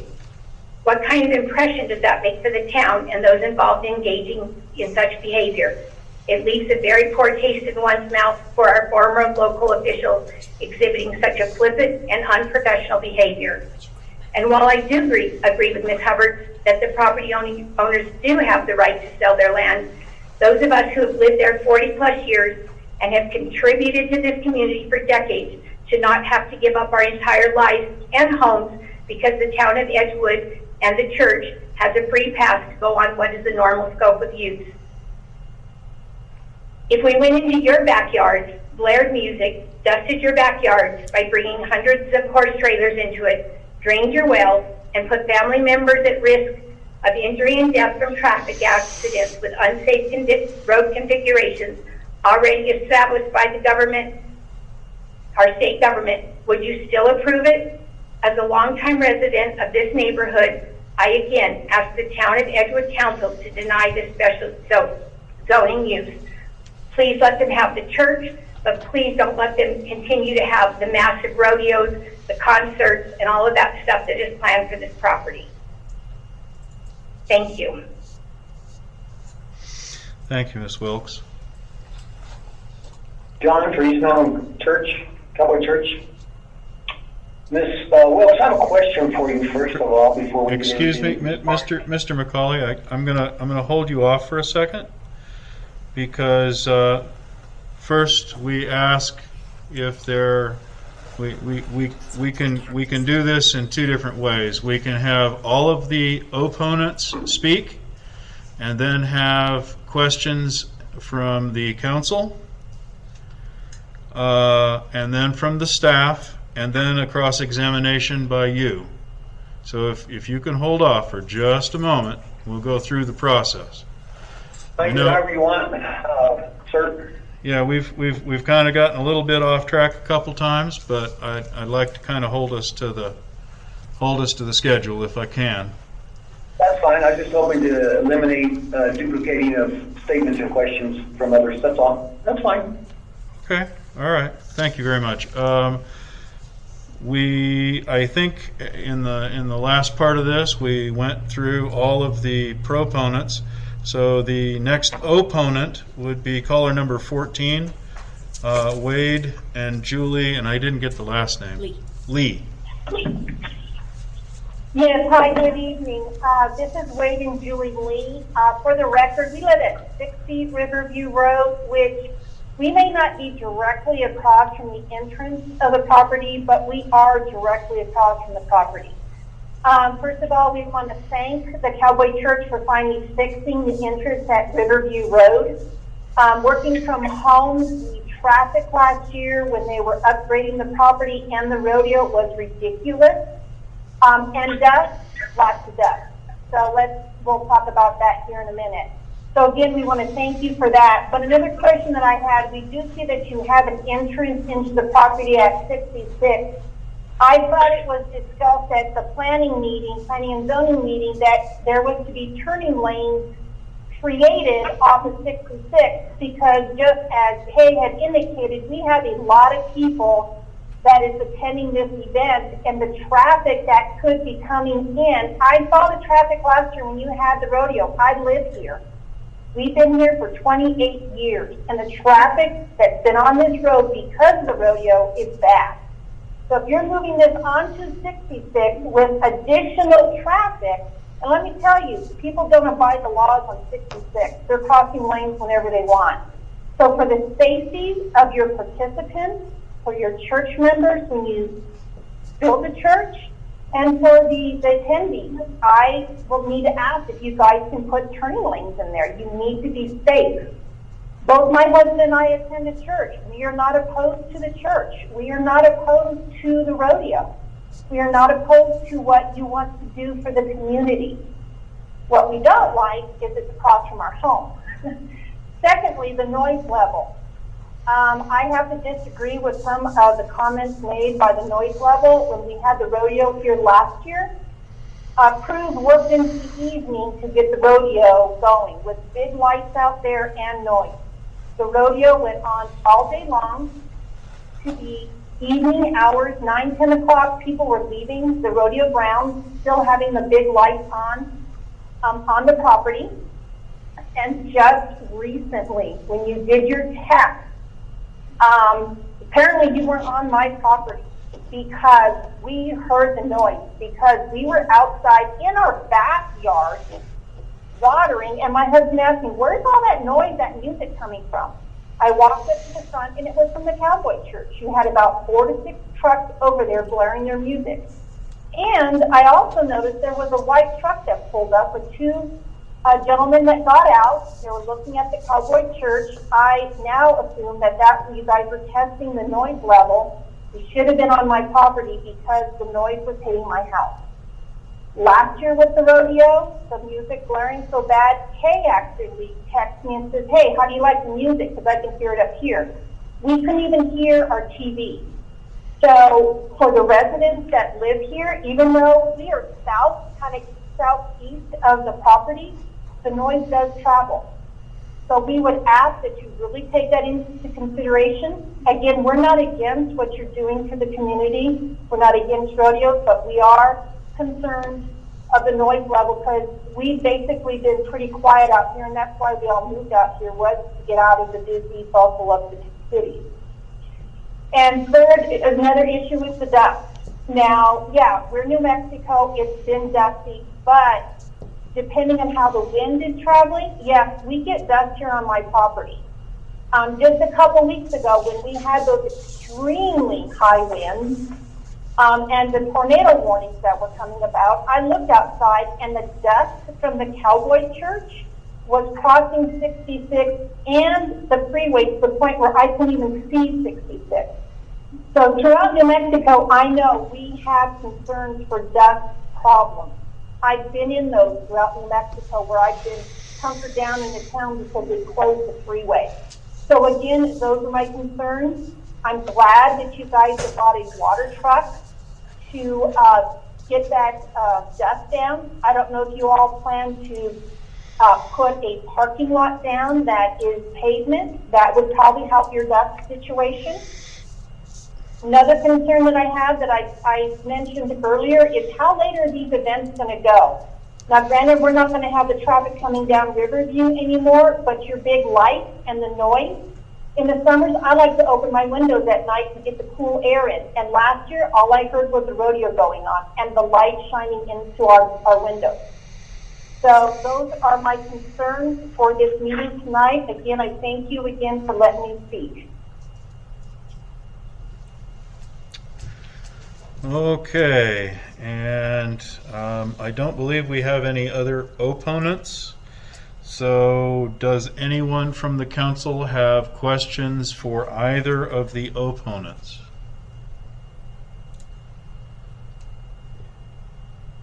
I hear no questions from the council. I would ask staff if they have questions of the opponent. Mayor Pro Tem, I don't have questions, but I do have a comment about something that was said that was discussed in planning and zoning, which was not quite accurate about the turning lanes. Can I? Yes, you may, certainly. The Planning and Zoning Commission wasn't saying that turning lanes were needed. It said that what was discussed was turning lanes is up to New Mexico Department of Transportation. And I was actually on a meeting with NMDOT and the Cowboy Church when they were looking at their application, and I asked about the turning lanes, and they gave the opinion that they did not need turning lanes because their events happen when it is not a peak traffic time on 66. That's all I have. Okay, thank you. Now, Mr. McCauley, you may cross-examine or speak with the opponents. You wanted to speak earlier, but please do so now. Okay, thank you, sir. This is for Ms. Wilkes. I have a couple of questions. She has identified primarily the Easter service we held out there on noise and what have you. But she hasn't given any specifics that I know of on any of the other events, and if she has any comments towards them, and identify them if she would, so we can address them for her. So I have mentioned to everyone, I mentioned to whoever, and I can't think of his name, whoever came to my office to speak to me, and I did in the other meeting also discuss that. When you did the church services, you could hear it, because I was trying to help a family event in my backyard, and as all I could hear was your church music. And I also mentioned it when you had the rodeo, that it was very, very loud at the rodeo. And once again, I could hear it Monday, when you guys were out there doing your testing. Okay, and what about the other drive-in service? That was on Memorial Day weekend? I was out of town, so I don't know the answer to that. Okay. Well, first of all persons have their right to their own perceptions of circumstances, and of course everyone has a right to their own opinions. However, they're just that, and they're not supported by scientific or mathematical facts. You mentioned about the rodeo, the rodeo of 600 attendees. That's not true. That was in the paper. That was not an accurate number. As far as the vehicles are concerned on that day, I personally counted them myself. There was 157 vehicles at the peak time. There were some coming in and leaving during the day. So overall, there was a few more than that. But at the peak time, when we had the most vehicles there, it was 157 vehicles. To say we don't have any church purposes or plans for outside the church, and you'd like to see the church built, but not the activities. That's what we gear it towards, and that's why our motto is what it is. And that's how we take care of and work with the children, the youth of the area, and from wherever they want to come. As far as the comment about the farm, it's not going to be a farm. Back in, when we first decided to purchase this property,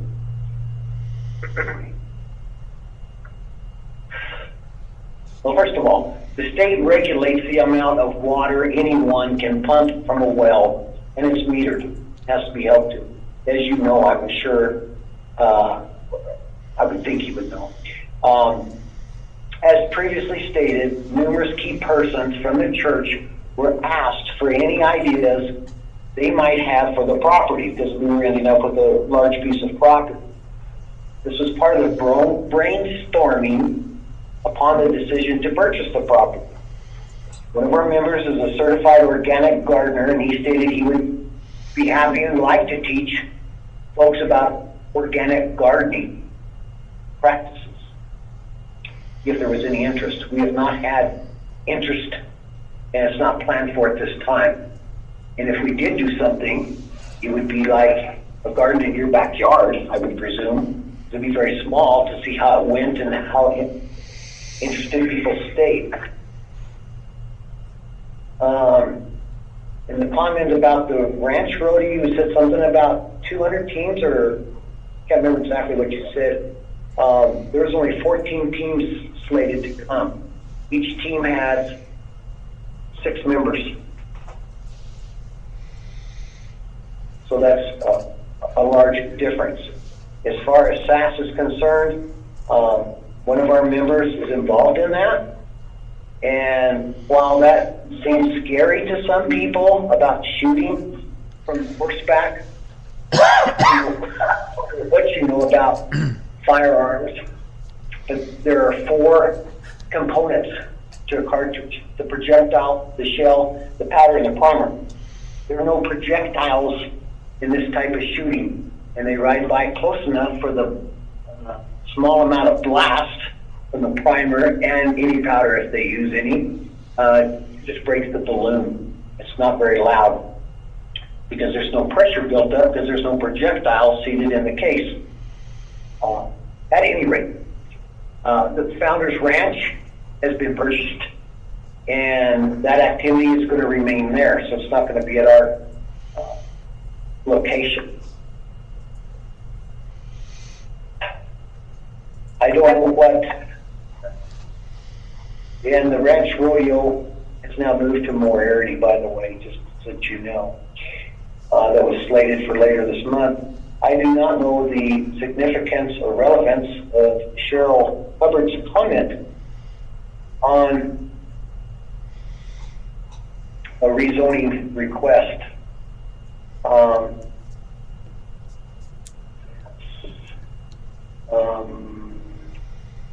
Pardon?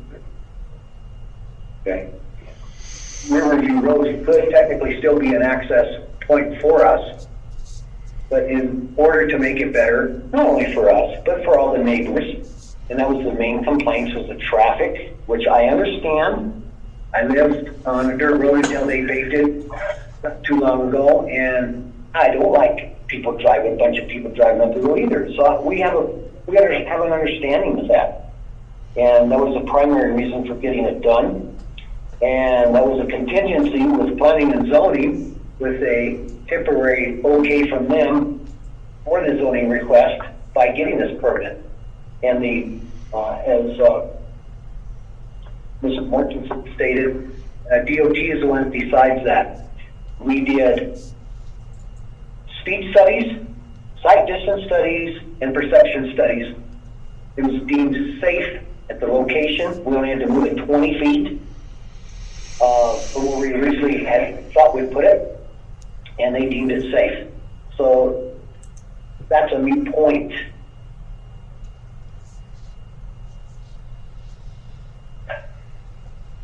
You stated you heard all the words to the songs Monday. Can you identify who was singing in any of the songs and any of the words?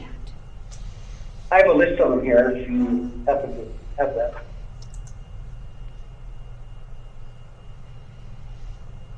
And I'm so sorry because I don't know. I listen to old country music. If you would have played some Patsy Cline or something like that, I would have known the words to it.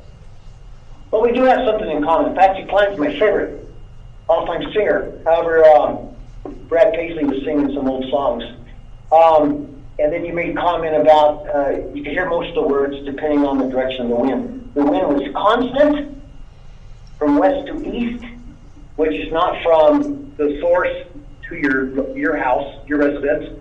That's a 30-degree angle difference. You're going to get some, possibly, but at that volume level, that's not going to occur.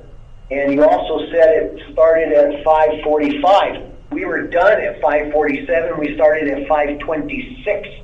And 5:47 was after we were standing there talking up at number 62.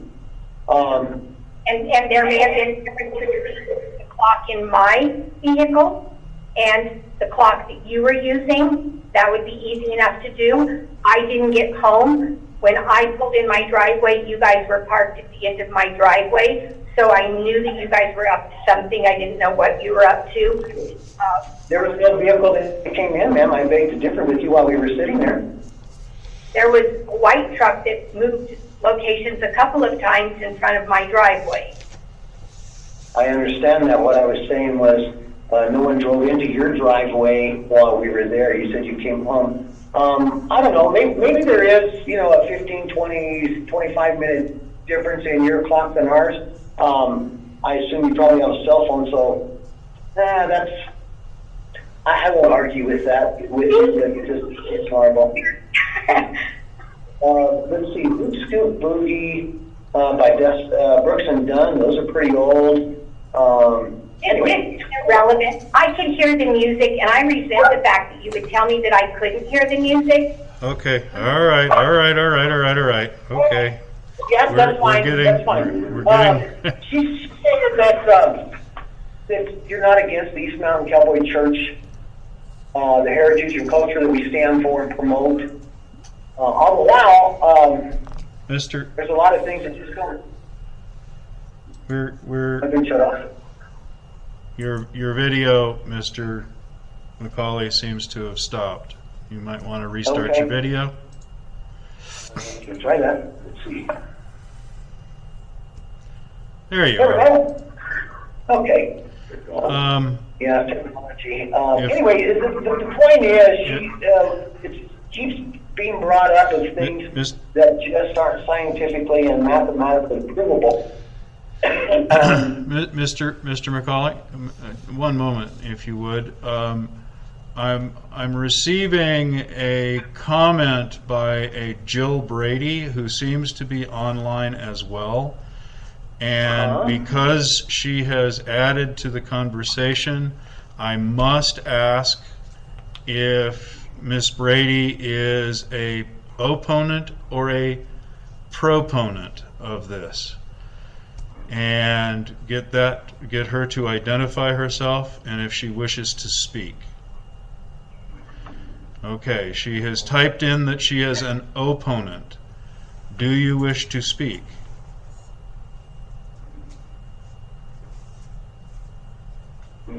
She says no.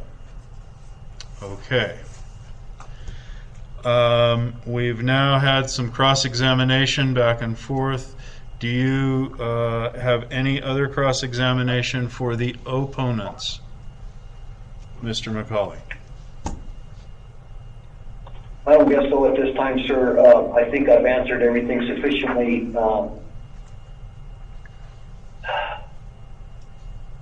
Answered their problem. The wind does not blow predominantly towards the south of Riverview. Therefore, it would inhibit the sound as well, and primarily the dust. As far as the dust blowing the other day, that I can assure you, very little, if any, came from the arena. It would have to come from the parking area where people have been driving.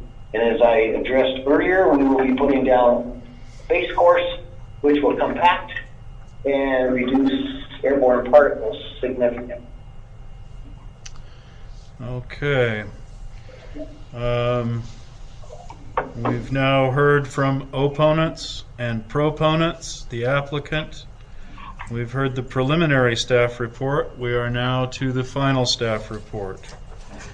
So if you would please review the final staff report for us. Thank you, Mayor Pro Tem. Special use makes sense for this property since it will not only have a church but also a rodeo arena. With the complaints that have come into our office regarding the excess traffic on Riverview Road during rodeo events, we thought it would be best for the church to seek access off of Old US 66. And they have been approved for that. Staff believes that SU is the best fit for this property and recommends this zone change be approved. Are there any questions from council for staff? Councilor Jaramillo. I can't hear you. Now I can. There you go. I was wondering about the mention of an illegal road alongside the arena that has different sand. Is that an illegal actual road or just a pathway or something that needs to be closed off or? Technically, it should be for safety reasons. It's on the easement just outside our property, between the property line and 66. People have been walking on it and driving, it looks like ATV type vehicles on there, back and forth, and they have a path worn, what we normally call a two-track road. That's technically illegal by state law to be on the easement. Okay, and do the opponents have issues with that traffic and that dust in that road? Or we don't know? We don't know. I haven't heard anything about that. Okay. Councilor Holly, do you have any? No, I have no questions. Councilor Abraham? I have a couple questions just about the hours of operation. Do we have anything that would limit the hours that they can have lights on? Or I know we have like night sky protection and stuff like that. Do we have anything like that that would need to be addressed? I was very happy to hear that there are no projectiles in the shooting games that they play, because there is no, you are not supposed to shoot within the town limits, discharge a firearm at all within the town limits. So those were just a couple of concerns I had. The hours that the lights might be on and what kind of permitting process. Apparently there isn't one. Do we need to establish something to protect night sky and noise I can answer. hours? Go ahead. Counselor Abraham, we do have, so the lights that they're using must be rented because there isn't any permanent lights out there that I know of. If there are going to be permanent lights out there, they will have to definitely go with our night sky portion of the ordinance, and they will have to be capped and face down. As far as noise, I think it's 7 p.m. to 7 a.m. That the noise level should be, I think it's at some sort of decibel, but I don't have it in front of me, I'm sorry. It's at 70. So, 7 p.m. to 7 a.m. is what it reads in our ordinance. And then as far as special events, we do not have anything for that, but we can definitely get a draft to you if that's what the governing body wants, is a special event ordinance.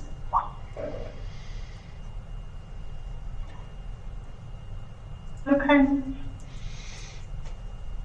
I'm not sure if any of the other members of the governing body feel like we need some kind of event permit or something. What do you think? Think about if it were your backyard. Would you want something?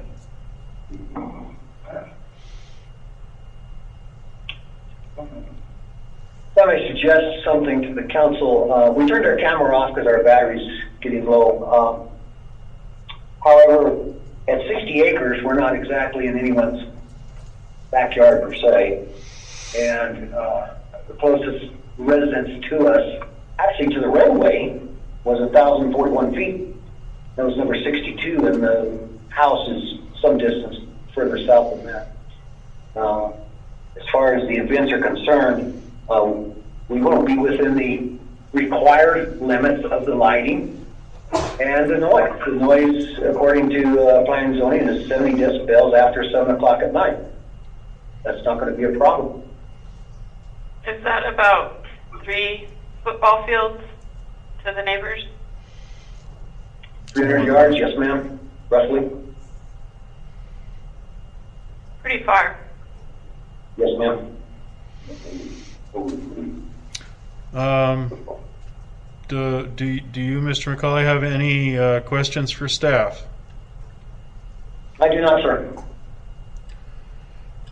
Does anyone else have any questions for staff? Unfortunately, I can't unmute everybody at once because that would probably cause a massive amount of feedback. Unfortunately, I don't know how we could do that, but just following the procedure here. Mr. McCauley, do you have any closing statement that you wish to present before we close this public hearing? No, sir, other than reiterating a little bit what I said in the beginning, and we appreciate the opportunity. We're looking forward to being able to serve the community and particularly the youth. That's what we're geared towards, and we think that's very important. And we're looking forward to that. We appreciate your all's consideration. Thank you. Thank you. And with that, I will close this public hearing and ask for the council's deliberations. And if you have no further deliberations, I would ask for a motion on this action. Councilors? Councilor Harmian. Now I'll start us off here. First, I wanted to thank everyone who is joining the hearing, and definitely as always, I really, really appreciate hearing from both sides and hearing all of the information for us to make an informed decision. So I truly appreciate the participation and hearing both sides and the opportunity to ask questions. I guess overall, what I would say I heard from the opponents was that they really were worried about the dust, the noise, the lights, and maybe, you know, just disruption to that side in the residential area. I'm also hearing that the church has plans to address those, and I think that P&Z and Ms. Mortensen's staff's recommendation as well pointed out to us that a lot of that would be addressed as far as the dust. The noise would have to be within the limits, and the lights as well, which I think is really important for our night sky. The lifestyle, I didn't hear objections to that. So, in fact, I think Kay Wilkes did state that she you know, they were in 4-H and she approves of that. I also heard that there wouldn't be an actual, you know, big garden at the church itself. It was going to be training for people who wanted to garden at their own homes, right? And so it sounded to me like if, you know, the church, the people I know from the church are very reasonable, easy people to get along with, and the neighbors, if they can just be neighborly and work through any issues as time goes on. I think this could be a really great thing for our town, for our community. I'm very excited to hear about the youth opportunities, because as you all know, I'm so passionate about that, and getting youth something to do is, I think, number 2 on the list that we always hear. When Councilor Holly and I were campaigning, we heard that over and over. Second to a swimming pool. So anyway, I just have to say that I'm really happy that you all are doing positive and good things for the community. And it's, again, to me, it sounds like a lot of these things will be addressed, the dust, etc. And hopefully going forward, if this is approved, you guys both can just be good neighbors to each other and have, you know, work things out and have that respect between each other. So those are my comments. Thank you.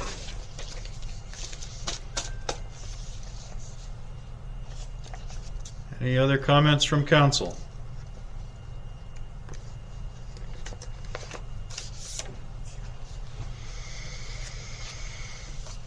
Hearing none, do I hear any motion?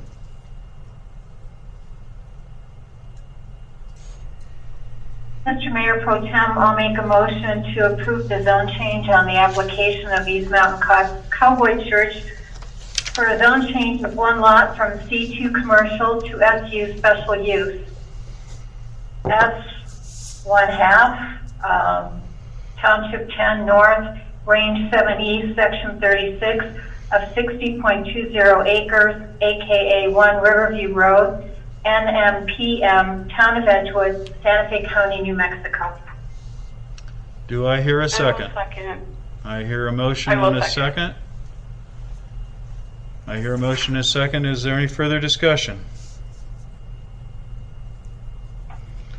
Hearing none. Councilor Jaramillo, how do you vote? Aye. And Councilor Holly, how do you vote? Aye. And Councilor Abraham, how do you vote? Aye. I will concur and approve the Planning and Zoning Department's recommendation for the zone change of 1 lot from C2 commercial to SU special use at S 1/2 Township 10 North, Range 7 East, Section 36 of 60.20 acres, aka 1 Riverview Road, NMPM, Town of Edgewood, Santa Fe County, New Mexico. Its updated address is 2234 Old US 66. Thank you, Council. Next on our agenda is Ordinance 2021-04, an ordinance granting the approval of a zone change to special use within the town of Edgewood. Council, this will approve the zone map change. Do I hear a motion?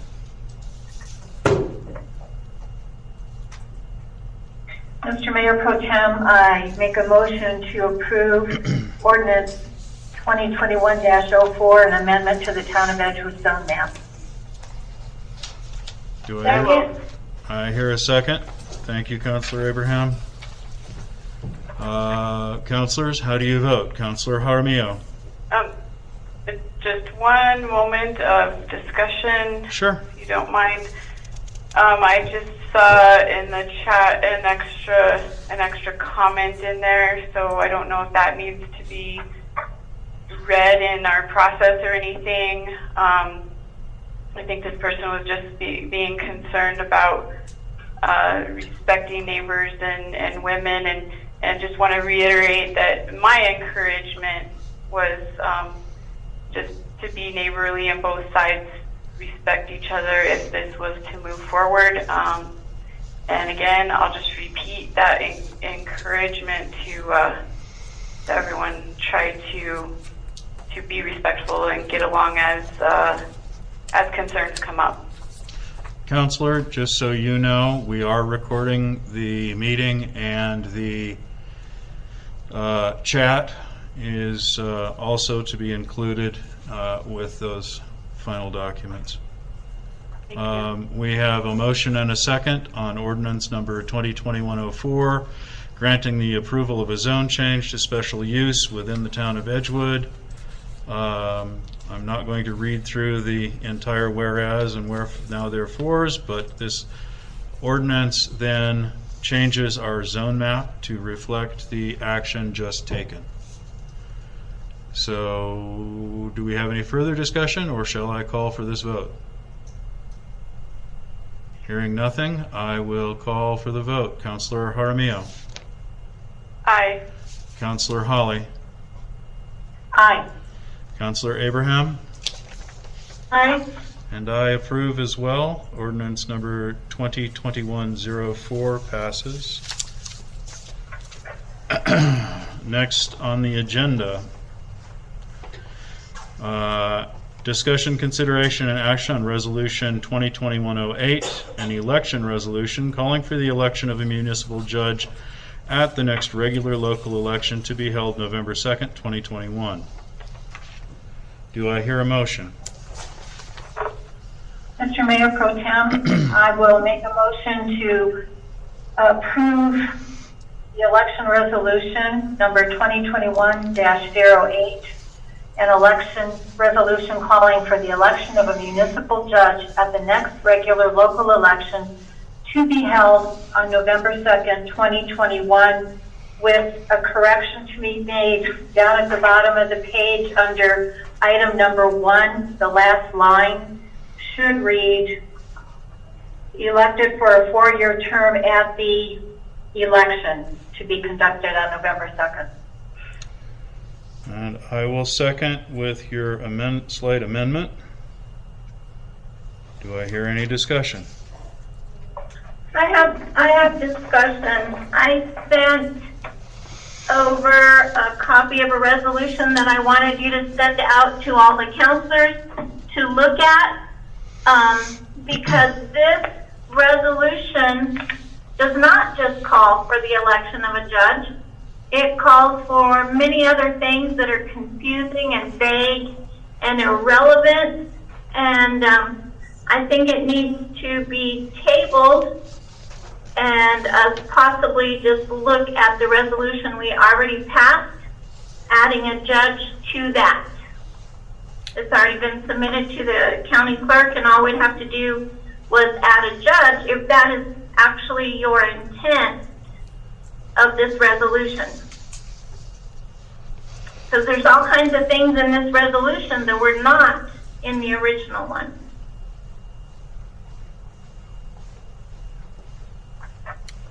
Did you get my email? Yes, Counselor, but unfortunately, it was received way too late to publish it.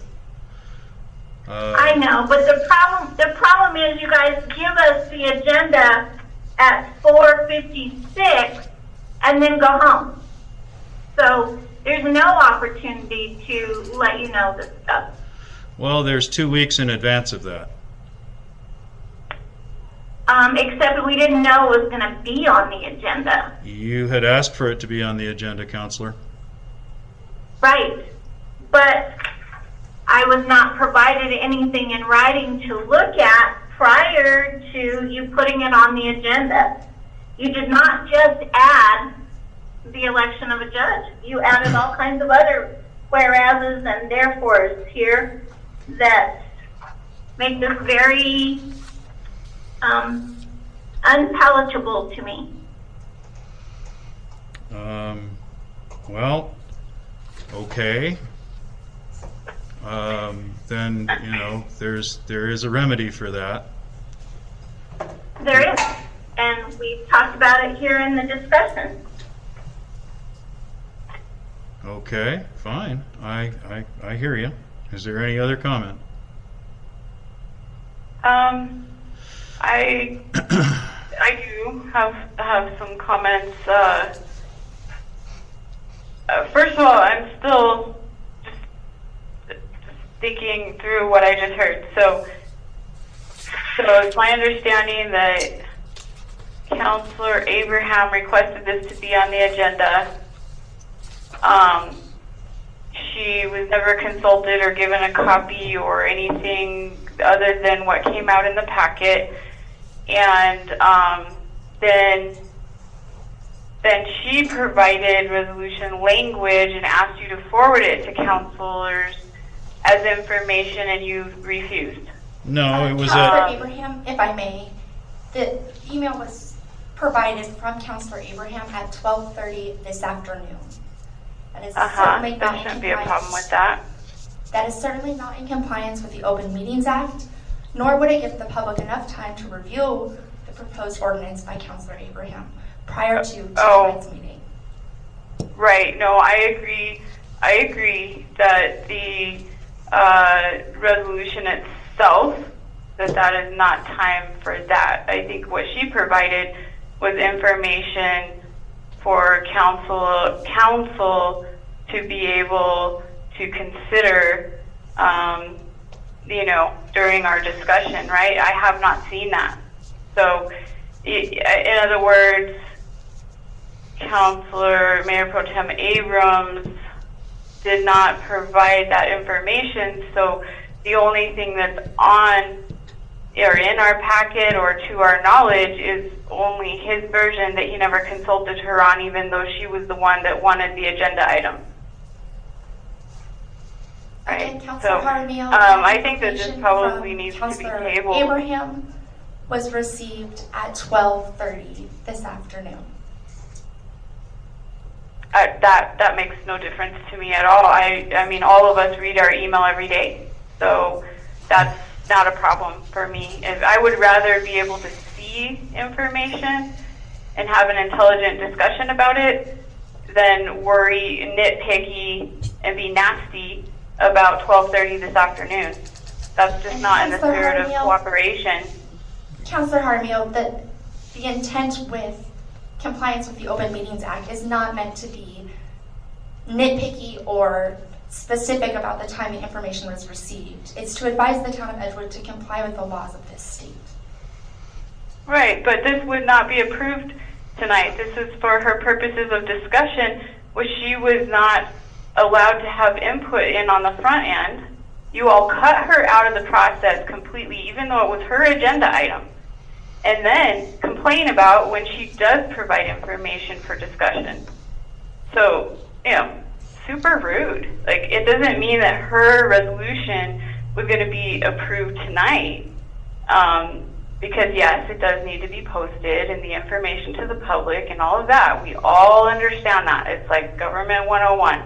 But what I'm saying is that she, I think, again, we're just being cut out, and Mayor Pro Tem is putting on the agenda what he wants, not consulting us, No, counselor. acting like No, that's no, what counselor. has This to is be not approved. this was not my agenda item. I was asked to put a resolution on. I didn't have a resolution from Counselor Abraham until after 12:30 this afternoon. This is what I put together at her request. If you do not wish to pass this, then you may vote against it. That is very simple. Right, but I'm talking protocol here is that same thing with the youth programming. You know, The if you protocol have is that the questions, documents need to be published according to the OMA 72 hours at least in front of a meeting. Not only that, but our town operating ordinance basically says that you have until a specific time to get things to us. You cannot just simply ignore that. And you have both, you and Counselor Abraham both. Point of order. Go right ahead. I would like to state that Ms. Nixon's advice on this is not exactly the same advice she gave you when I had concerns about you not providing the names of the people you wanted to appoint to fill the council position. At that point, what she stated was, there is a remedy, you can file an open meetings complaint. So I think that we need to be operating under the same rules. Counselor, My Counselor. concern is that I asked for something, I was never consulted, you went ahead and did your own thing, and this is an ordinance that is unpalatable to me. Well, then vote it down, Counselor. That is your choice. Mayor Pro Tem, may I? Yes, you may. Just to clarify, the advice that I have given the town of Edgewood is to comply with the Open Meetings Act. I suggested that there was a remedy if there was concern that that had not been complied with in the past. That is very different than suggesting that the town of Edgewood should itself violate the Open Meetings Act, which I advise against. Again, the town of Edgewood should remain in compliance with the Open Meetings Act and the laws of this state. So, Council, we've gone a little bit far afield of this resolution. Have we had the discussion we needed to regarding this? Shall we vote?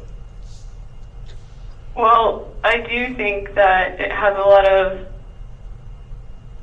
extra information in there that doesn't really need to be there. It doesn't look anything like the straightforward resolutions typically, and I don't know what Councilor Abraham provided.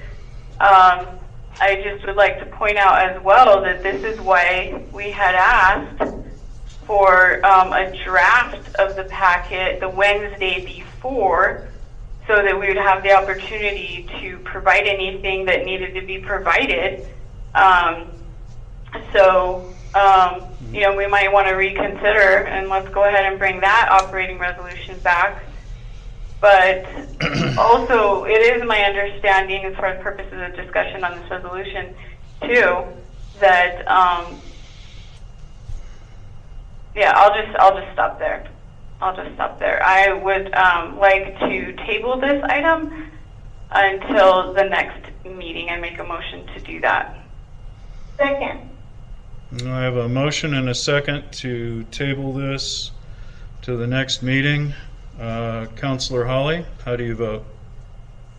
Nay. Councilor Abraham, how do you vote? Aye. Councilor Jaramillo, how do you vote? Aye. I vote nay. That motion dies for lack of a majority. Council, we now have before us a motion and a second to approve Resolution 2021-08. Councilor Abraham, how do you vote? Nay. We don't have a motion and a second? Yes, we do. We had a motion and a second before discussion, Councilor. Okay. Councilor Jaramillo, how do you vote? Nay. And Councilor Holly, how do you vote? Aye. And I vote aye. Once again, we have a lack of a majority, and Resolution 2021-08 dies for lack of that majority. Next on the agenda, We have a discussion, consideration, and action on approving the financial report for the month of April 2021. Councilors, I'll entertain a motion to approve the financial report. I'll make a motion to approve the financial report for the month of April 2021. And I will second for discussion. Is there any? Yes. Councilor Jaramillo.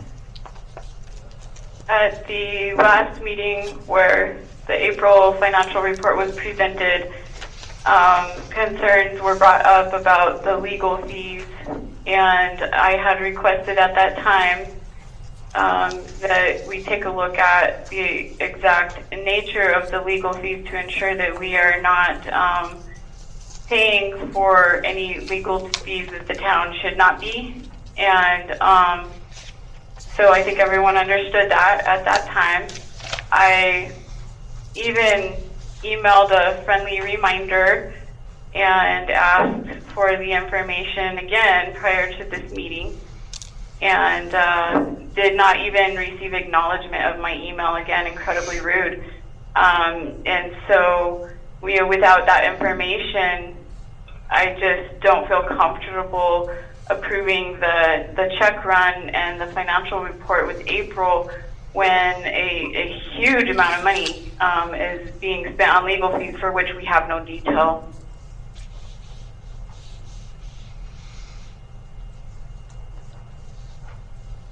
Do we have any other comments? Any other discussion?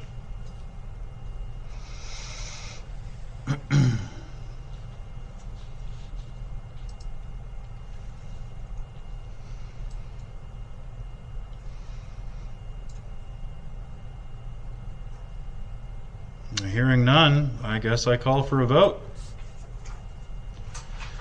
Councilor Jaramillo. Mayor Pro Tem, I'm wondering why that detail was not provided. I think you were well aware, Councilor. I'm not. Okay. Nobody communicated with me. Councilor Jaramillo, I'll clarify for you. The contents of an attorney's billing is protected by the attorney-client privilege. Only the client can waive that privilege, which means the entire governing body, before that information detailed in the billing can be released. In addressing some of the current concerns or investigating some of the concerns that you raised at the last council meeting regarding the payment of fees for Quo Warranto and Mayor Bassett, no monies that are outlined in this financial report were dedicated for either purpose. If you recall, the lawsuit filed by Mr. McGill and Mr. Powers was against the town of Edgewood for one count, a writ of mandamus, and the remaining counts were against Mayor Bassett, which included the Quo Warranto. The fees that were billed did not include the counts or defense of Mayor Bassett, which was provided by a different law firm. And so, again, just using, your comment earlier was that information needed to be provided at least, the 3 business days in advance. I did not receive that, so you're saying something to me, but what I requested was the details, and that is allowed. I think you know that. You can have any detail on legal expenses as long as it's not attorney-client privilege, and things like case numbers and court actions are not attorney-client privilege because it's not the attorney providing advice. This is all about taxpayer dollars being spent on legal fees, and maybe they're okay. I mean, at this point, I just don't know because I haven't been provided the details. So, in fact, rudely, for 2 weeks, I was provided no information, despite my request. So, if there's invoices I need to look at, and as a member of the governing body, I'm absolutely entitled to look at legal invoices. Okay? So, maybe we're not going to disclose every single attorney advice that you mistakenly put on your invoices because it shouldn't be there. But the taxpayers have every right to know how much was spent on each action. Counselor Jaramillo, So that should not be a problem. I would direct you to the line on the financial report regarding payment to Robles, Rael, and Anaya, which indicates that payment was made to case number D-101-CV-2020-00328. And that is the legal action that was filed by Mr. McGill and Mr. Powers, and the representation that I just described is what was billed for. Yes, ma'am. And were all of those actions in that case relating to defending the town itself? Yes, ma'am. No, it was not. It was. All of the actions in there, the only action against the town itself was the request that the town follow its nepotism ordinance, enforce its nepotism ordinance. Correct. And the one count was for the writ of mandamus, and that is what Robles, Rael, and Anaya entered an appearance to defend the town of Edgewood on. The rest of the counts against Mayor Bassett, or that representation was provided by a different firm, not Robles, Rael, and Anaya. That's not the way it went for quite some time, for months and months and months, almost the whole year. And So, Councilor Jaramillo, I think that question is pending before the New Mexico Supreme Court right now. and that's exactly why, I had, I sent an email, I think it was back in December, saying, look, this needs to be decided by the court. We shouldn't be paying these bills until we know what can and cannot be paid, right? And so since then, somebody went ahead and paid it, and refused now for a couple weeks to give me details and proof that it's okay. I cannot, in good conscience, approve that without knowing the details. And Councilor You give me the Jaramillo, case you're number, absolutely but not the entitled. details. You're absolutely entitled to vote to not approve the financial report for April 2021. No one is contesting your right to do that. What is being explained is that the representation which was paid for was for defense of the town of Edgewood in the cause and matter number that is listed on that financial report. There is no billing and no fees and no payment that has been made by the town of Edgewood for the defense of Mayor Bassett or the counts relating to quo warranto. Okay, so you're stating that, what was the amount, 60,000 or something? What was it? I'm trying to find the exact page here. Are you saying that all of that was just for the matter of the town enforcing its ordinance? Correct. That amount of money was the cost to defend the town of Edgewood in the lawsuit listed from October through the end of January 2021.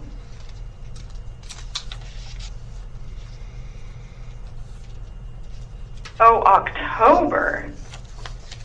Well, oh gosh, that makes it even worse because I think there were only 2 hearings about the town's piece. How can that be $69,000? There were several pleadings that were filed in October and several hearings that were conducted.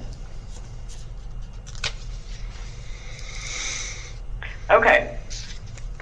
Let me ask you this. Do you think that when I request information as a governing body member that I have the right to receive that? I don't think that you individually have the right to choose to waive the attorney-client privilege. No, I'm not talking about releasing it to the public. I'm talking about, do I have the right as a governing body member? You're being provided that information. I haven't been for 2 weeks. I asked for the information. And the reason we tabled it was to have this discussion tonight, and you're being provided the information.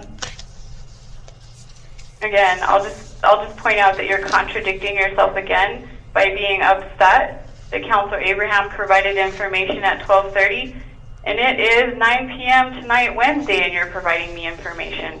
And I'll just leave it at that. So, Your position is noted. Council, I will call for a vote on the approval of the financial report for the month of April 2021. Councillor Jaramillo, how do you vote? nay. Councillor Abraham, how do you vote? Nay. Councillor Hawley? Aye. I vote to approve as well. The approval of the financial report for the month of April 2021 dies for lack of a majority.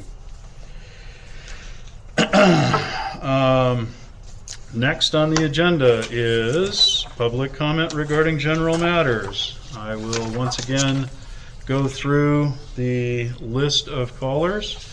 If you wish to speak on general matters, you will have 2 minutes to do so. And please identify yourself. And if you wish to speak, let me get started here if I can pull this up in order. It's Martha Eden. I do not wish to speak at this time. Thank you, Ms. Eden. Caller number 7. I believe that's Ray. Yeah, that's right. Okay, yeah, I have a real complaint about this method we're getting this information in this type of meeting. And I've got a couple suggestions. Because we're constantly asked if number 24, have a comment. We never get a number. We have no idea what number we are. It would be so simple if when we call in, that whoever takes the call assigns a number. So you'll be number 7. Then when you ask for number 7, you get a lot of silence because nobody knows they had a number. Okay, and unless they start to talk, that's why I keep saying, can you hear me? I had to say it 4 or 5 times on different numbers because I wasn't sure what my number was to begin with. So could we assign a number clearly to the person calling in so they got a shot at knowing when they're coming up, to be prepared and, just don't miss their opportunity. I think that'd be pretty simple.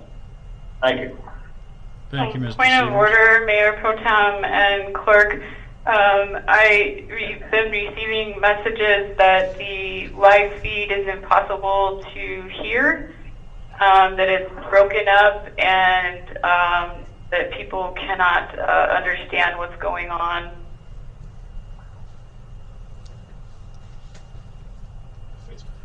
Where are you getting this?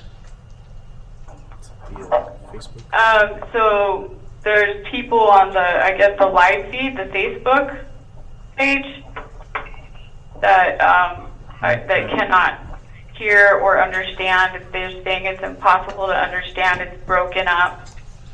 Hold on just a minute. I'll take a look at that. Okay.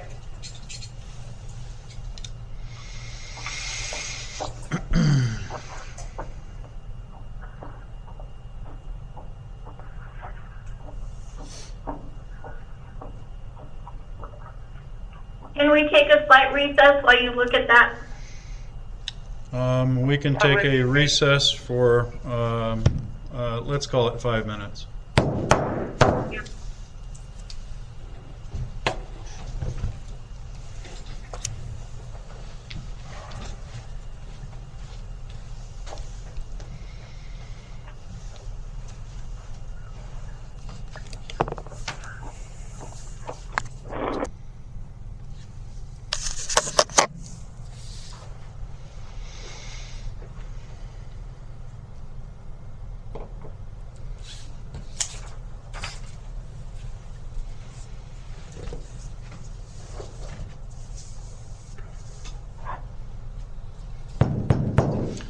Councilors, are we all present?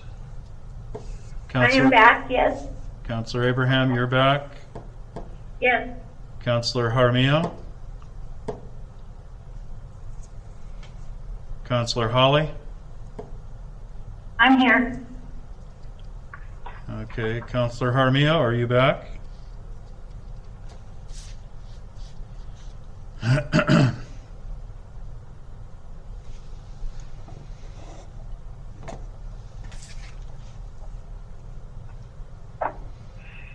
There's Counselor Jaramillo.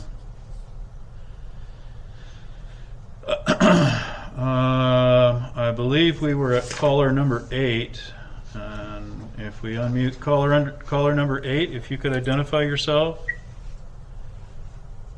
and whether you wish to speak. Hello?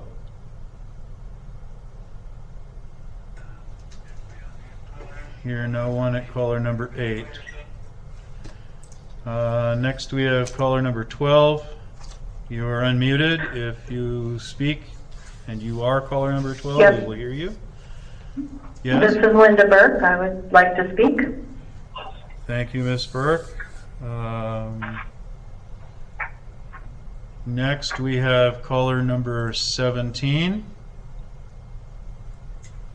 If you would identify yourself, please. Caller number 17. I hear no one at caller number 17. Caller number 20. Call what? Identify yourself. What number? Caller number 20. 20. This is Phil Anaya, and I do wish to speak. Thank you, Mr. Anaya. Caller number 24. Hi, this is Tom Gill, and I would like to speak. Thank you. Mr. McGill, thank you. Caller number 33. You're unmuted. Hi.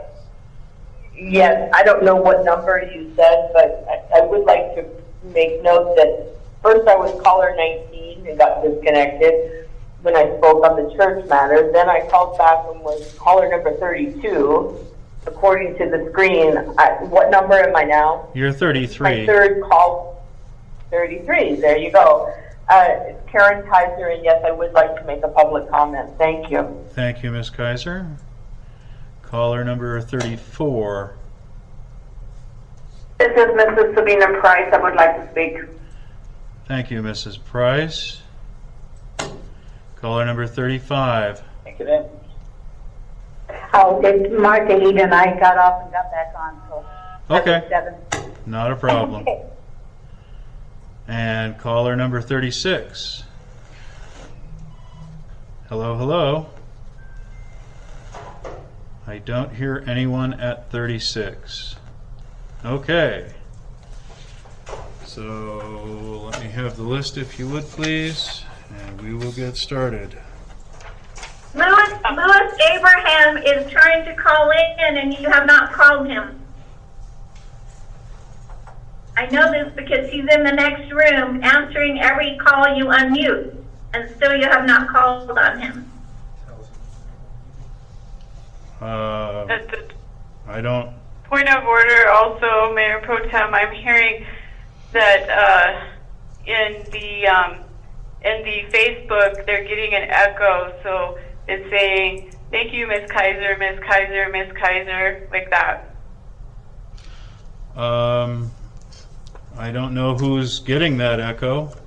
If they've got an open phone sitting next to it, they will. Open phone? Uh-huh. If What do they've you got mean a by phone open? that's called in, they will certainly get an echo. Okay, well maybe whoever that is has heard that. Okay.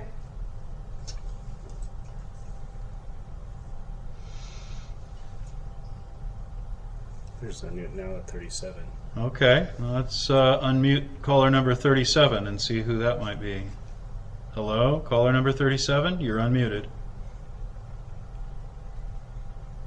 Hello?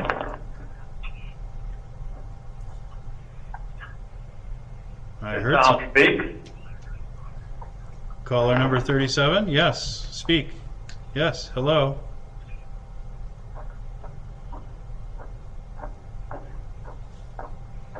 I see the chat.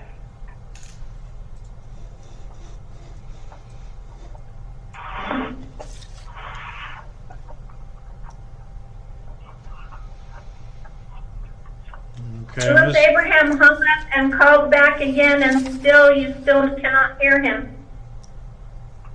I think he's caller 37, He's unmuted. but you can't hear him. caller number 37 is unmuted, and I heard footsteps. He's sitting in the next room. Well, that must not be caller number 37. I thought that sounded like Ray Seegers. Oh, I'm not running anywhere. Ah, that is Oh, yeah. Mr. Seegers. Ray is 37. I thought I I recognized. haven't moved. You have a recognizable voice, Mr. Seegers. Okay, well, I'm not speaking. Okay. What is Tom McGill? Is he spoken? No, he's on our list though. And in the chat, there's someone else as well, Sterling. Sterling Donner. Donner is in the chat. If he could call in on the number on our agenda, that would be great. Yeah, I can hear you. Can you unmute caller 36 maybe again? Caller 36, I believe, was Ms. Martha Eden. And caller 36 is unmuted currently. And now they're back muted again.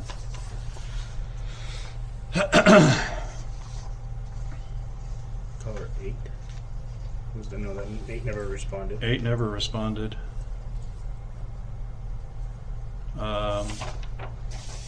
So Ray didn't want to speak, so I guess we go with caller number 12, which would be Miss Linda Burke.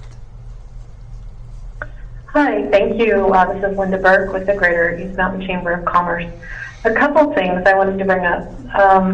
And I know you're all doing the best that you can with these technical challenges, but earlier this evening I was hoping to speak on the matter of the East Mountain Cowboy Church, and I'm glad to see that it was passed.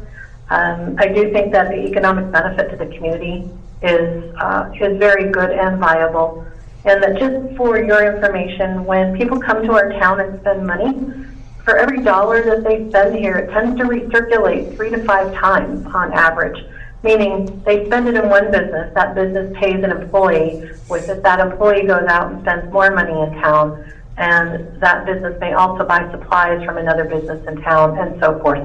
And it keeps going. So these are really very important things for our community to keep in mind, that bringing visitors to our town for events is a great way to boost our economy with, at the same time, limiting some of the infrastructure concerns that would be necessary for a growing population in our town.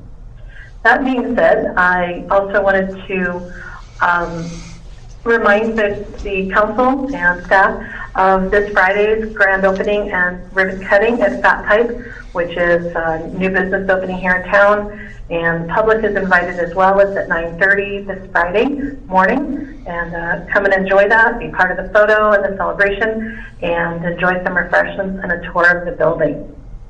That's all I have for tonight. Thank you. Thank you, Ms. Burke.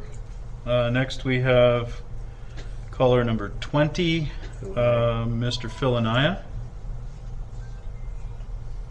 Mr. Pro Tem Councilor, thank you for giving us the opportunity to vent a little bit of frustrations that I have, and I'm sure a lot of other people have also. Excuse me. The agenda problems for tonight are that all items on the agenda should be heard by all members. Items that I think should be listened to by all members of the council should be heard without interruption by pro tem or any other member until speaker has finished. I also believe that the items on the consent agenda, such as A on section 4, should be permanently removed for a lack of vote to pass or fail. Also, the town's attorney should have also been given a sound opinion to the councilors that this item is not of legal basis, and that is my opinion. I would also ask that the council to pass a Oh,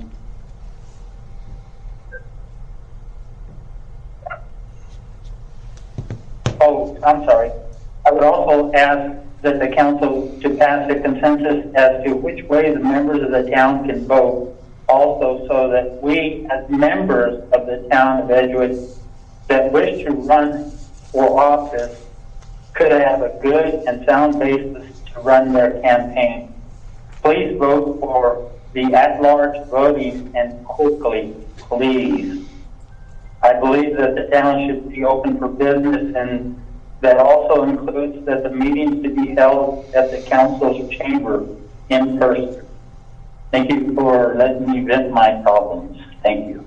My concerns. Thank you, Mr. Naya. Next is Thomas Mr. Pro McGill. Tem, I also have a Mr. Sterling Donner that sent a chat that says he wants to speak. Yes, I know. He is actually on the list. Okay, thank you. Next is Mr. Thomas McGill, caller number 24. Thank you very much. I'm encouraged to hear that several Edgewood citizens are thinking about running for the office of commissioner. I'd like to speak to them, if I may. It's noble to step up and serve in time of need, and we're in a critical time of need. You will be inheriting a disgraceful mess, but the rewards of service would be proportionally great. We donated hundreds of thousands of dollars to an engineer to pave Church Street, but we have no pavement. We have no new roads in 5 years. The former mayor did get a $17,000 fence. We spent almost $1 million on wastewater improvement that we probably won't see in service until the next administration. But our permit is at risk. We spent 5 years and hundreds of thousands of dollars on drying pad for waste plant that our town clerk says will never be used, nor has it been. We spent hundreds of thousands for a bridge we don't have after several years. We spent $1 million for a waste collection system that serves 2 town facilities and maybe a residence. We're in our 3rd year in an effort to condemn our water company, having spent hundreds of thousands of dollars on legal fees with nothing to show for it. The acting mayor refuses to report to the governing body any aspect of that effort or account for where the money went. The problems are many and daunting, but a big target is easier to hit. The good news is that the people, in our wisdom, decided to hire a manager over the continuing efforts of the acting mayor to obstruct the citizens' wishes at every turn. I hope anyone who can and has an interest consider declaring for their district. Character counts more than experience. The last guy sat in the council chair for 12 years, but when it came time to step up to provide leadership, he folded, complained that it was hard. If you are honest and capable and dedicated to the community, we, your neighbors, will support you as we did in the past before this administration when we did have open and honest leadership. Thank you very much. Thank you, Mr. McGill. Next is Ms. Karen Kaiser, caller 33. I think the technical difficulties tonight with the laborious attempt to get public comment really tells it's time to open up and have a meeting in person again. I spent 30 days sitting where you are, Mayor Pro Tem, assisting the congressional first district election, and you know we got through it. If we can do that, I don't see why we can't have a town meeting. But the purpose of my call tonight, Mayor Pro Tem, is to get on the record and make you aware. I sent you an email, but it was just before the meeting. In the last council meeting, under discussion items, it was 4B, where you were discussing whether you were going to allow us, the residents of Edgewood, to have our legal right to vote at large on November 2nd. And I've not met one person besides you and Linda Hawley that want it any other way. We all want to vote for all 5 commissioners. It's a new day for Edgewood. But you made a really big false statement of fact, and you tried to kind of rewrite history, Mayor Pro Tem. I know that you know the special election held in August could not have legally been held in November. That's a fact. That's New Mexico state law. If you didn't know it, you had the Secretary of State send you a letter. I sent you a copy tonight, so you can't say you didn't get it. And because you're following in the footsteps of John Bassett, who read that letter and swore he was confused, it had to go before a District 1 judge, who then said, hold the election legally in July or August. The last possible date was August 24th. That's when we held it. Do you think we could have held the congressional district that just happened in June? Oh, the county wants to save money. Hold it in November. No, it doesn't work that way, sir. A special election in odd years happens in June or July. It's not vague. It's not confusing. It's that you keep hammering. You elude confusion and wait for letters from the Attorney General to try to deny 6,000 people the right to vote for 5 commissioners. And until we reach the population of 10,000, that is our right. And your confusion and stall tactics aren't going to take it away from us. But you need to correct your statement from last meeting, because I know you're a respectable man who wouldn't intentionally lie to the people listening to the meeting. But you made a very huge misstatement of fact. Thank you. Thank you, Ms. Kaiser. Next, we have Sabina Price, caller number 34. Good evening. This is Sabina Price. Again, Mr. Abrams, I would like to address you. In today's meeting, you have once again proven to be unfit for the job as mayor pro tem or councilor. It appears that you continue to have anger issues, which are unbecoming in any public position. Your demeanor toward 2 of the councilors is absolutely unacceptable, and it is cause for your immediate removal from this office. It seems in everyone's best interest for you to resign immediately. Edgewood deserves the best, and you do not even rank on the bottom of this list. And I apologize to all the abuse that you have been rendering to the councilors, because you are not man enough to do that yourself. Thank you for allowing me to speak and voice my concerns. Thank you, Ms. Price. And now we have Mr. Sterling Donner.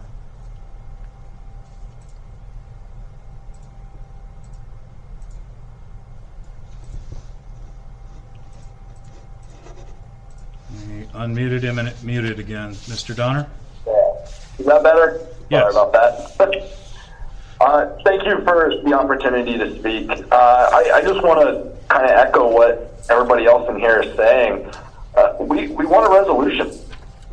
Let us know whether or not we are going to be at large or not. I've already announced that I'm running for District 5 Commissioner, and I would like to know, like Mr. Anaya, how we're going to be able to run our campaigns effectively. I appreciate the opportunity to speak. Please, just get a resolution out there. That's all we want. Thank you. Thank you, Mr. Donner. Other matters from councilors. Councilor Jaramillo. Just a moment. Louis Abraham is still on hold trying to make a public comment. Okay, well, I don't know what caller he is. Oh. Caller number 38. We tried that, and I believe that was... It's unmuted again. 38 is unmuted if he wishes to speak.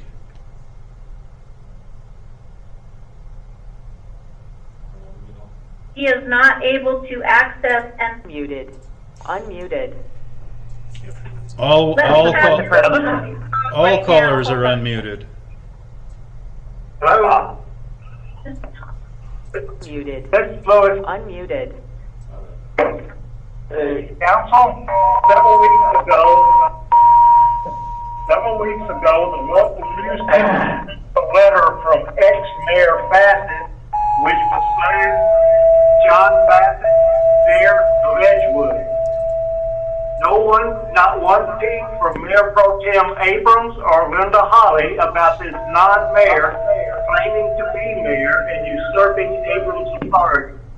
Why is that? Is it because Bassett is actually still calling the shots and pulling Abrams' strings against the judge's orders? If so, then you're as corrupt as Bassett. Why is the website still advertising under governing body that Bassett is still mayor and his face is on the page? Why is the website under organizational chart still listing Bassett as mayor? This is corruption at its worst. What kind of illegal legal advice are you getting? Also, it's time to quit hiding behind the mask over the government and dismiss those who don't want to work. Tonight is a prime example of how Edgewood's Mayor Pro Tem is disenfranchising the people. Thank you. Thank you, Mr. Abraham. You're welcome. Councilor Jaramillo. Yes. I did want to thank those who talked in public comment this evening, as difficult as it was. I think that it is time. It is time to open up our meetings, allow the public to come. Our meetings could possibly be much shorter, and we could get through them with an open and transparent way without all the frustration. I heard from Ms. Burke that she wasn't even able to speak in the hearing. You know, that could be an issue. That could be challenged legally, right?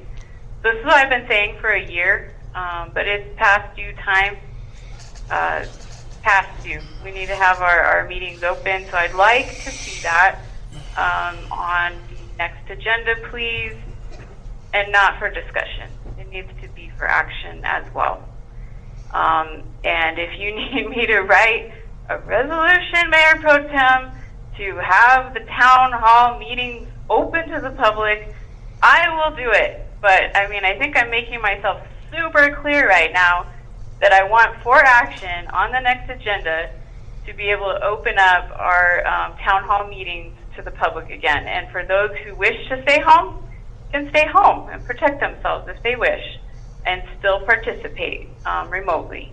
But those who wish to be done with all the nonsense and technology problems, come on into town hall. It's your taxpayer building, right? So, do I need to give you anything in writing? Let's just make this really clear. Do I need to give you anything in writing? Yes. What would you like me to give you? Some verbiage that you would like to act on. Okay, so you want my motion ahead of time, essentially. Okay. Point of order for me. Point of order. Motion. So it was a resolution that shut down town hall? Right. I believe it should be a resolution to open it back up. Correct. Okay, thank you, clerk. That is very helpful. So, do you want to assist me with that? Because I think it would have to rescind the other part of it, right? The other resolution piece. If you could. If that's the will of the governing body, yes. Yep. All right. So then, a resolution rescinding the part of so that everything can be open now. Town hall can be open. Okay. I'm just going to ask. You must also understand, though, that the library is not quite ready yet. Okay. They're still putting up shelving and reshelving books, so it's okay. Not.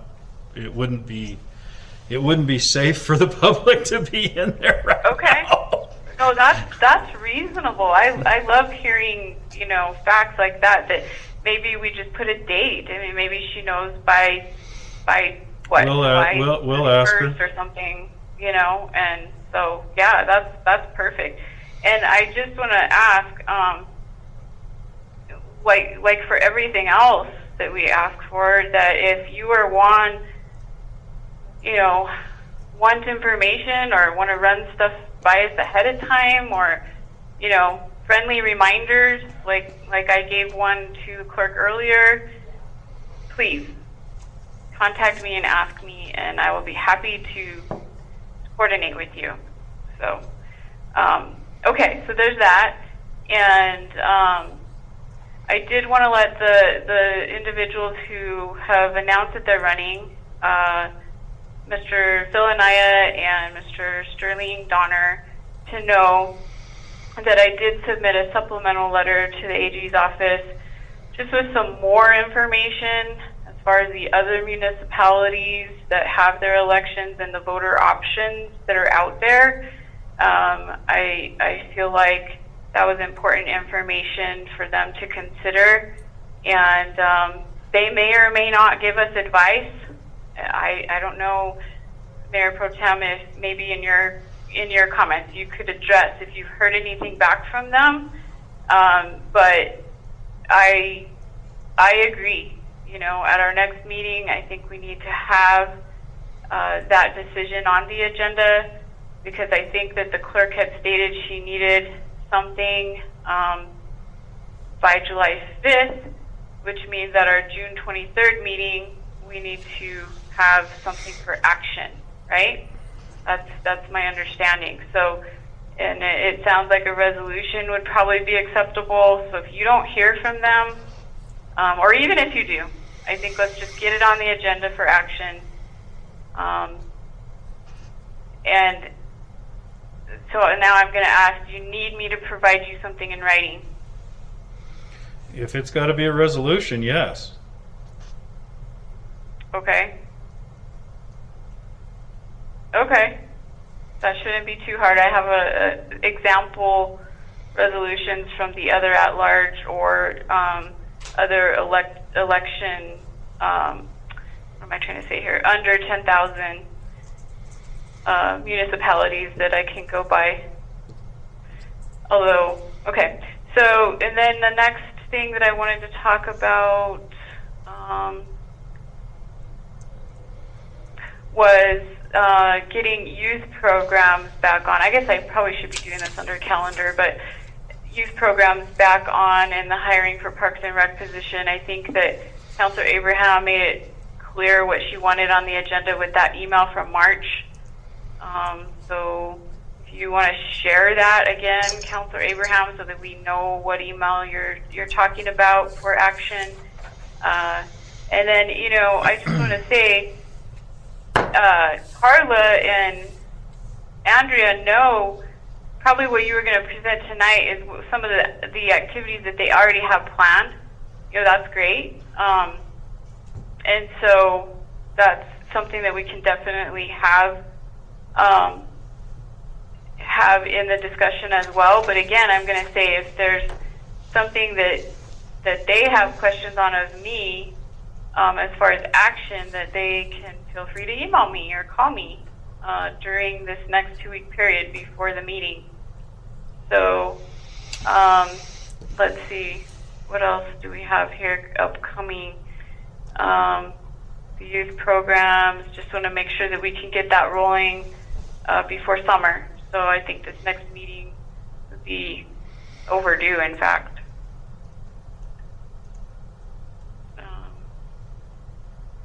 And that's all for now. Councilor Abraham.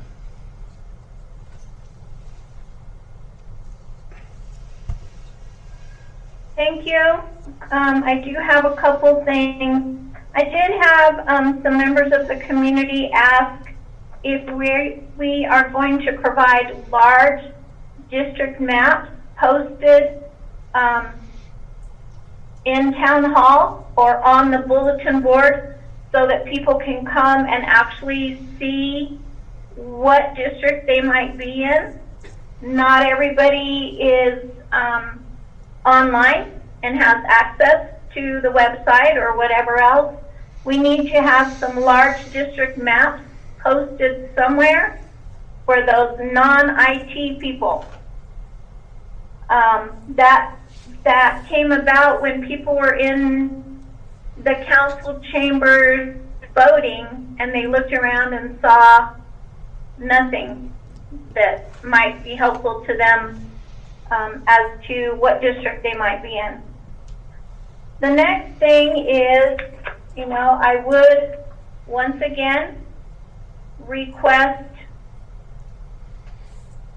discussion, consideration, and action on hiring a Parks and Rec manager and reestablishing the Parks and Rec Advisory Board. I had several emails that I sent back that I sent to you. I sent emails to Carla. I sent emails to the Parks and Rec Department. We had a group going back and forth that they wanted to have meetings again, and the last communication I had was dated February 7th, where it says, "Hi Sherry, Juan, Carla, and Mayor Bassett met with us in groups of 2 due to pandemic restrictions last summer to catch us up to date and let us know what we are thinking about the future of Parks and Rec Department. It was my understanding that we would need to vote on whether we wanted to hire a new Parks and Rec director, and clearly that did not happen. I agree that it is good to get the ball rolling again, but I am not at all certain that we should be forwarding materials to you. It seems that agenda items should be provided by a town employee, perhaps with input from the committee members. Perhaps I missed some steps, just my thoughts. My concern is this is an advisory board telling me, an elected official, that they have decided what we're going to do. And that the ex-mayor was already the ex-mayor, and, you know, they're still thinking that he is the one who should be directing us. John Bassett needs to be removed and no longer on the organizational chart as the mayor. He's been removed from office. Also, he needs his picture removed from the website as the mayor. You need to be, if people look up Edgewood and want to know who is the mayor pro tem, that's you. We don't have a mayor right now. And so there's clearly some things that need to be taken care of. You know, the Parks and Rec, while you say we need to discuss the position, there is an advertisement on the New Mexico Municipal League website advertising for the town of Edgewood. Is looking for a candidate to fill the position of Parks and Rec Administrator. The Parks and Recreation Administrator performs a variety of professional, administrative, general care, maintenance, and hands-on work in municipal parks, open spaces, and trails. Work will include planning, developing, budgeting, scheduling, and implementing parks, open space, trails, and recreation programs, as well as the general care and maintenance of those areas. This will be a full-time job.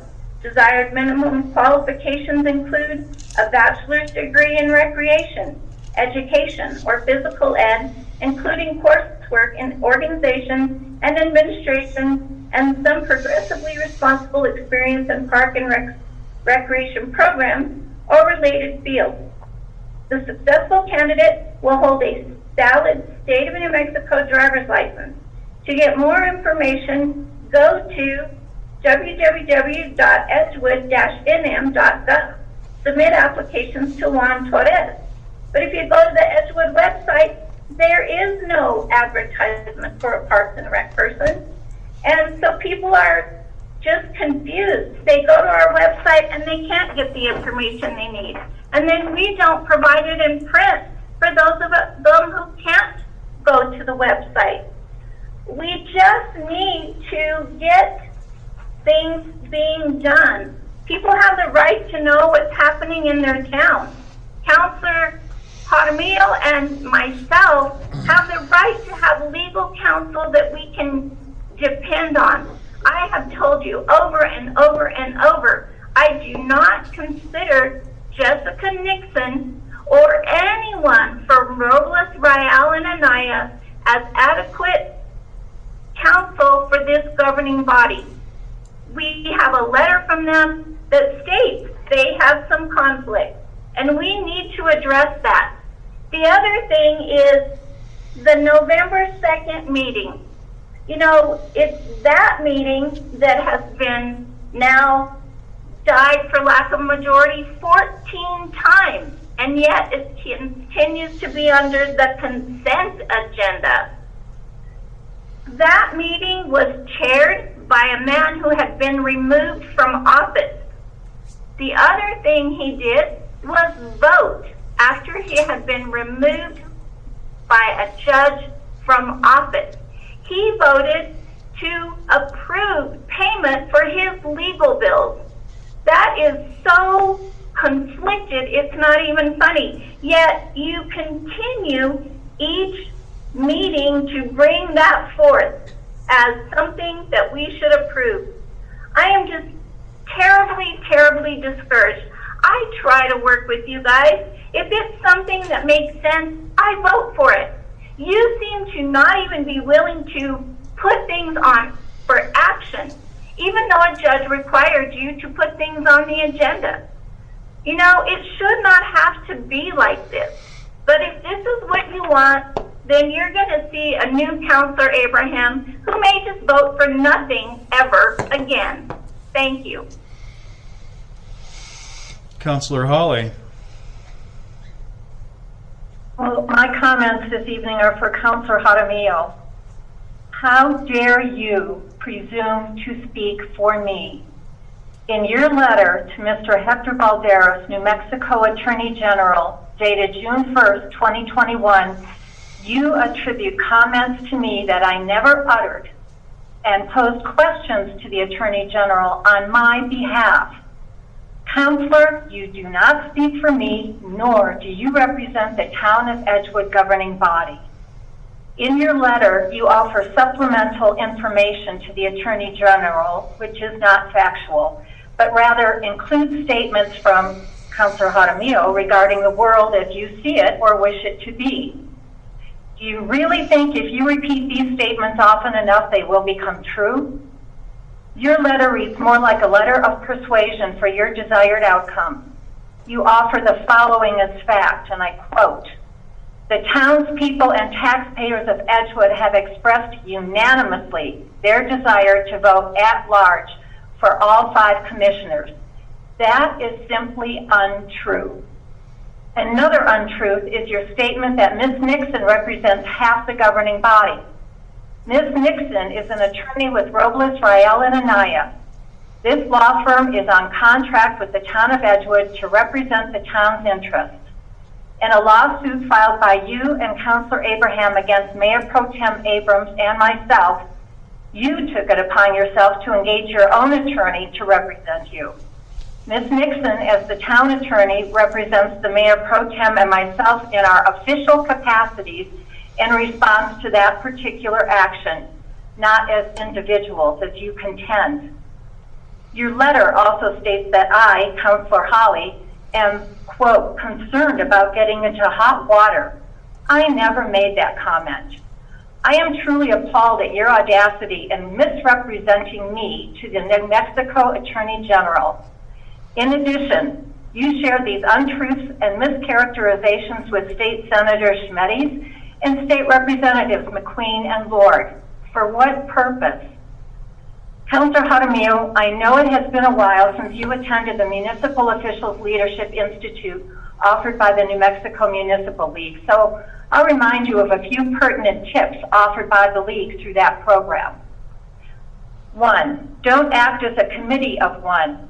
Governing a city requires a team effort, practically and legally. Number 2, don't be misled by the strong demands of special interest groups who want it done now, their way.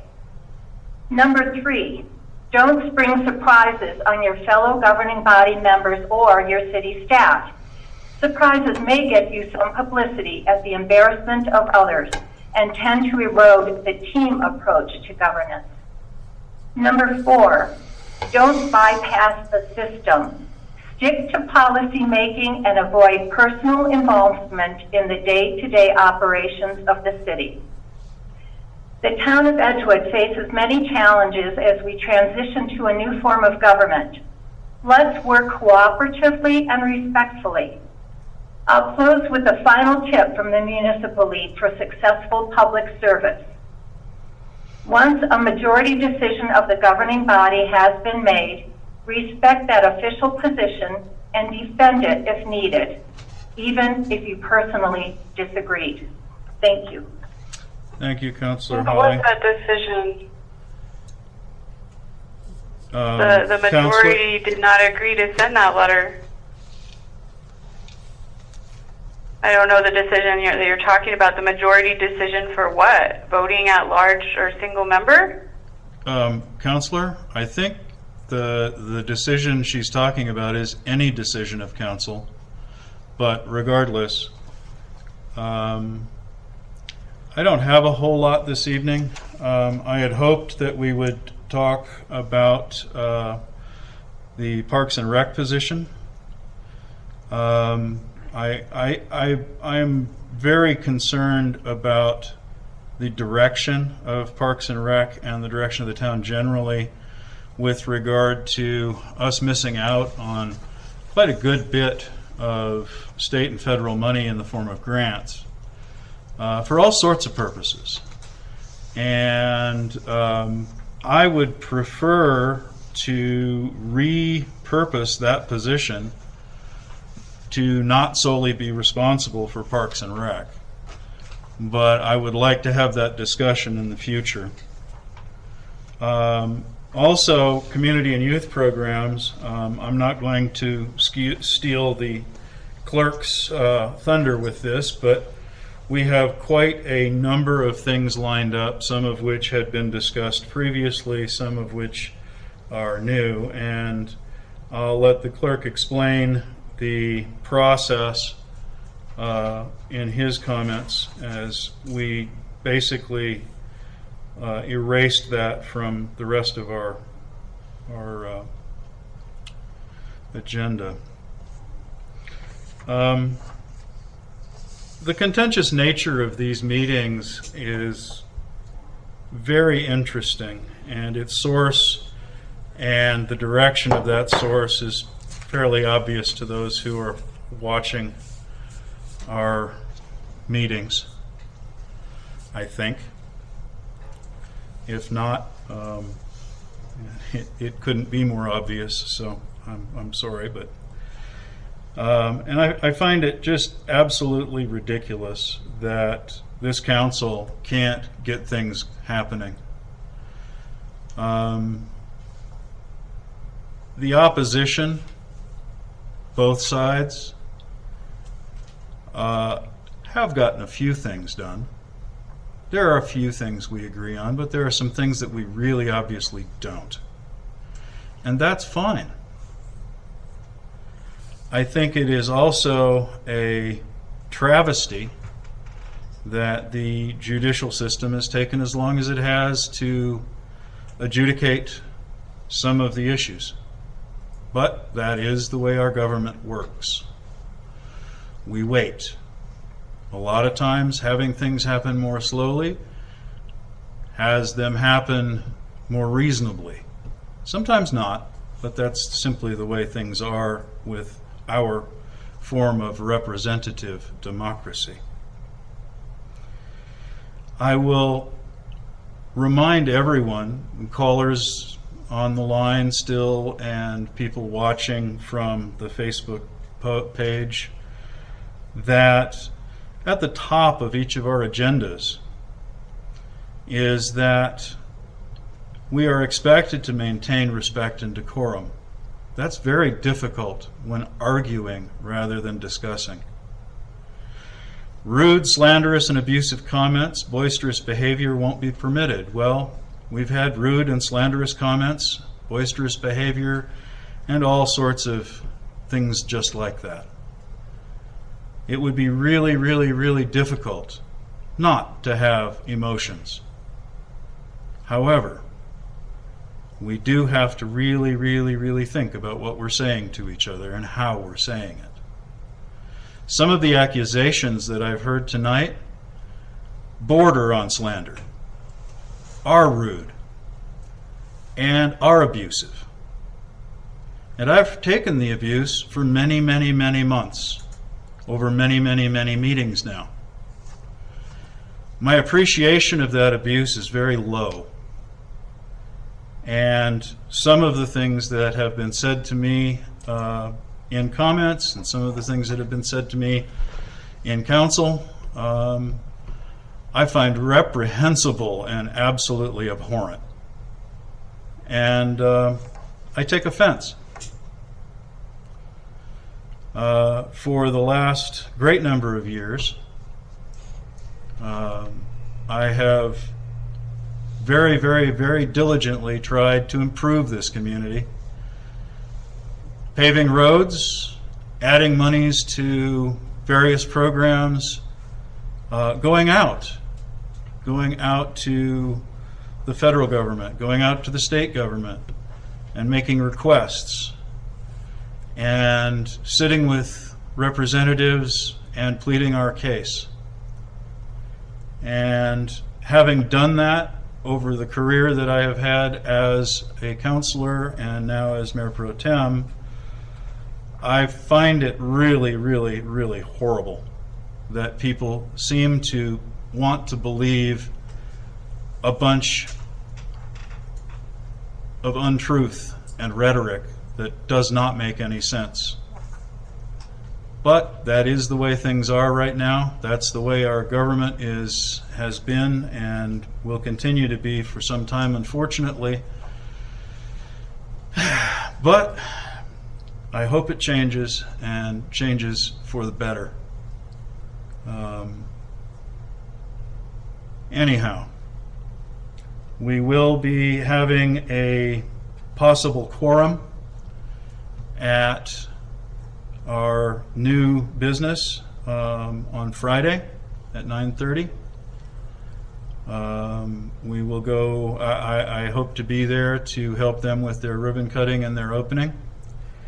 We have a great group of programs that we will be beginning for youth in conjunction with several different organizations. The clerk will talk a little bit more about that, and I will step aside and let him have the floor.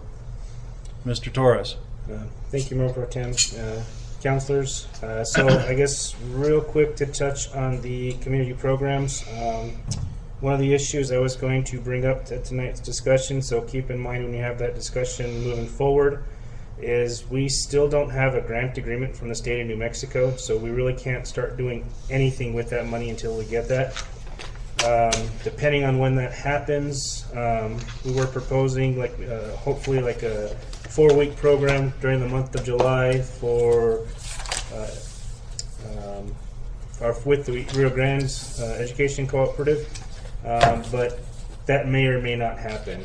Also something to consider with that, so the state's also requesting to review any third-party provider programs, just to make sure they don't violate anti-donation, but we'll know more when we hear back from the state.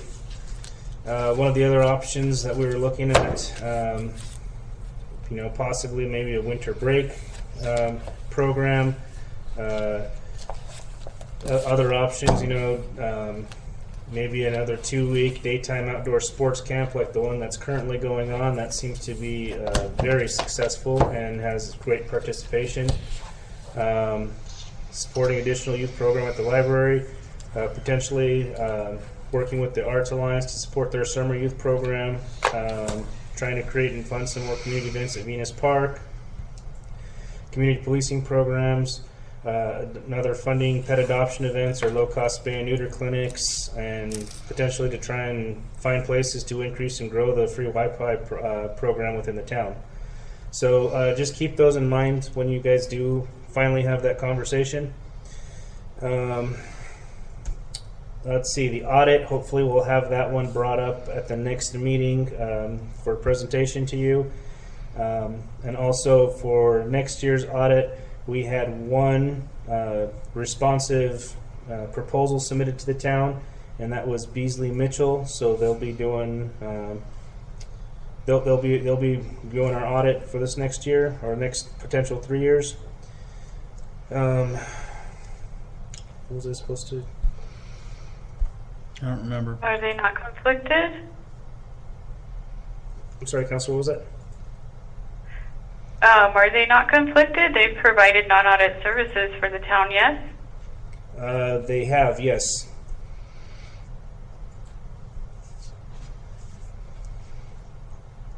You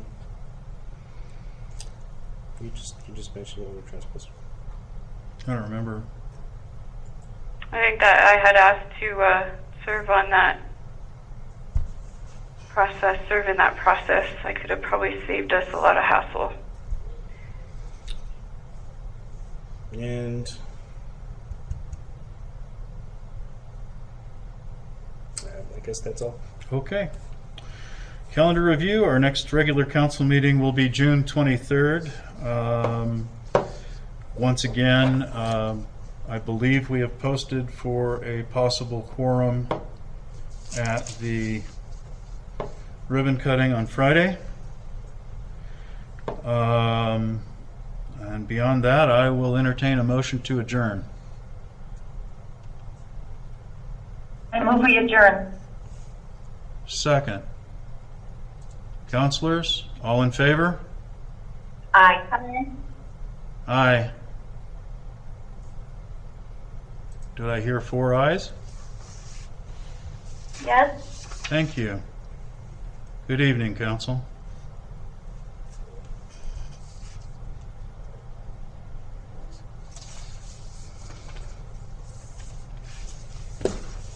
Thank you.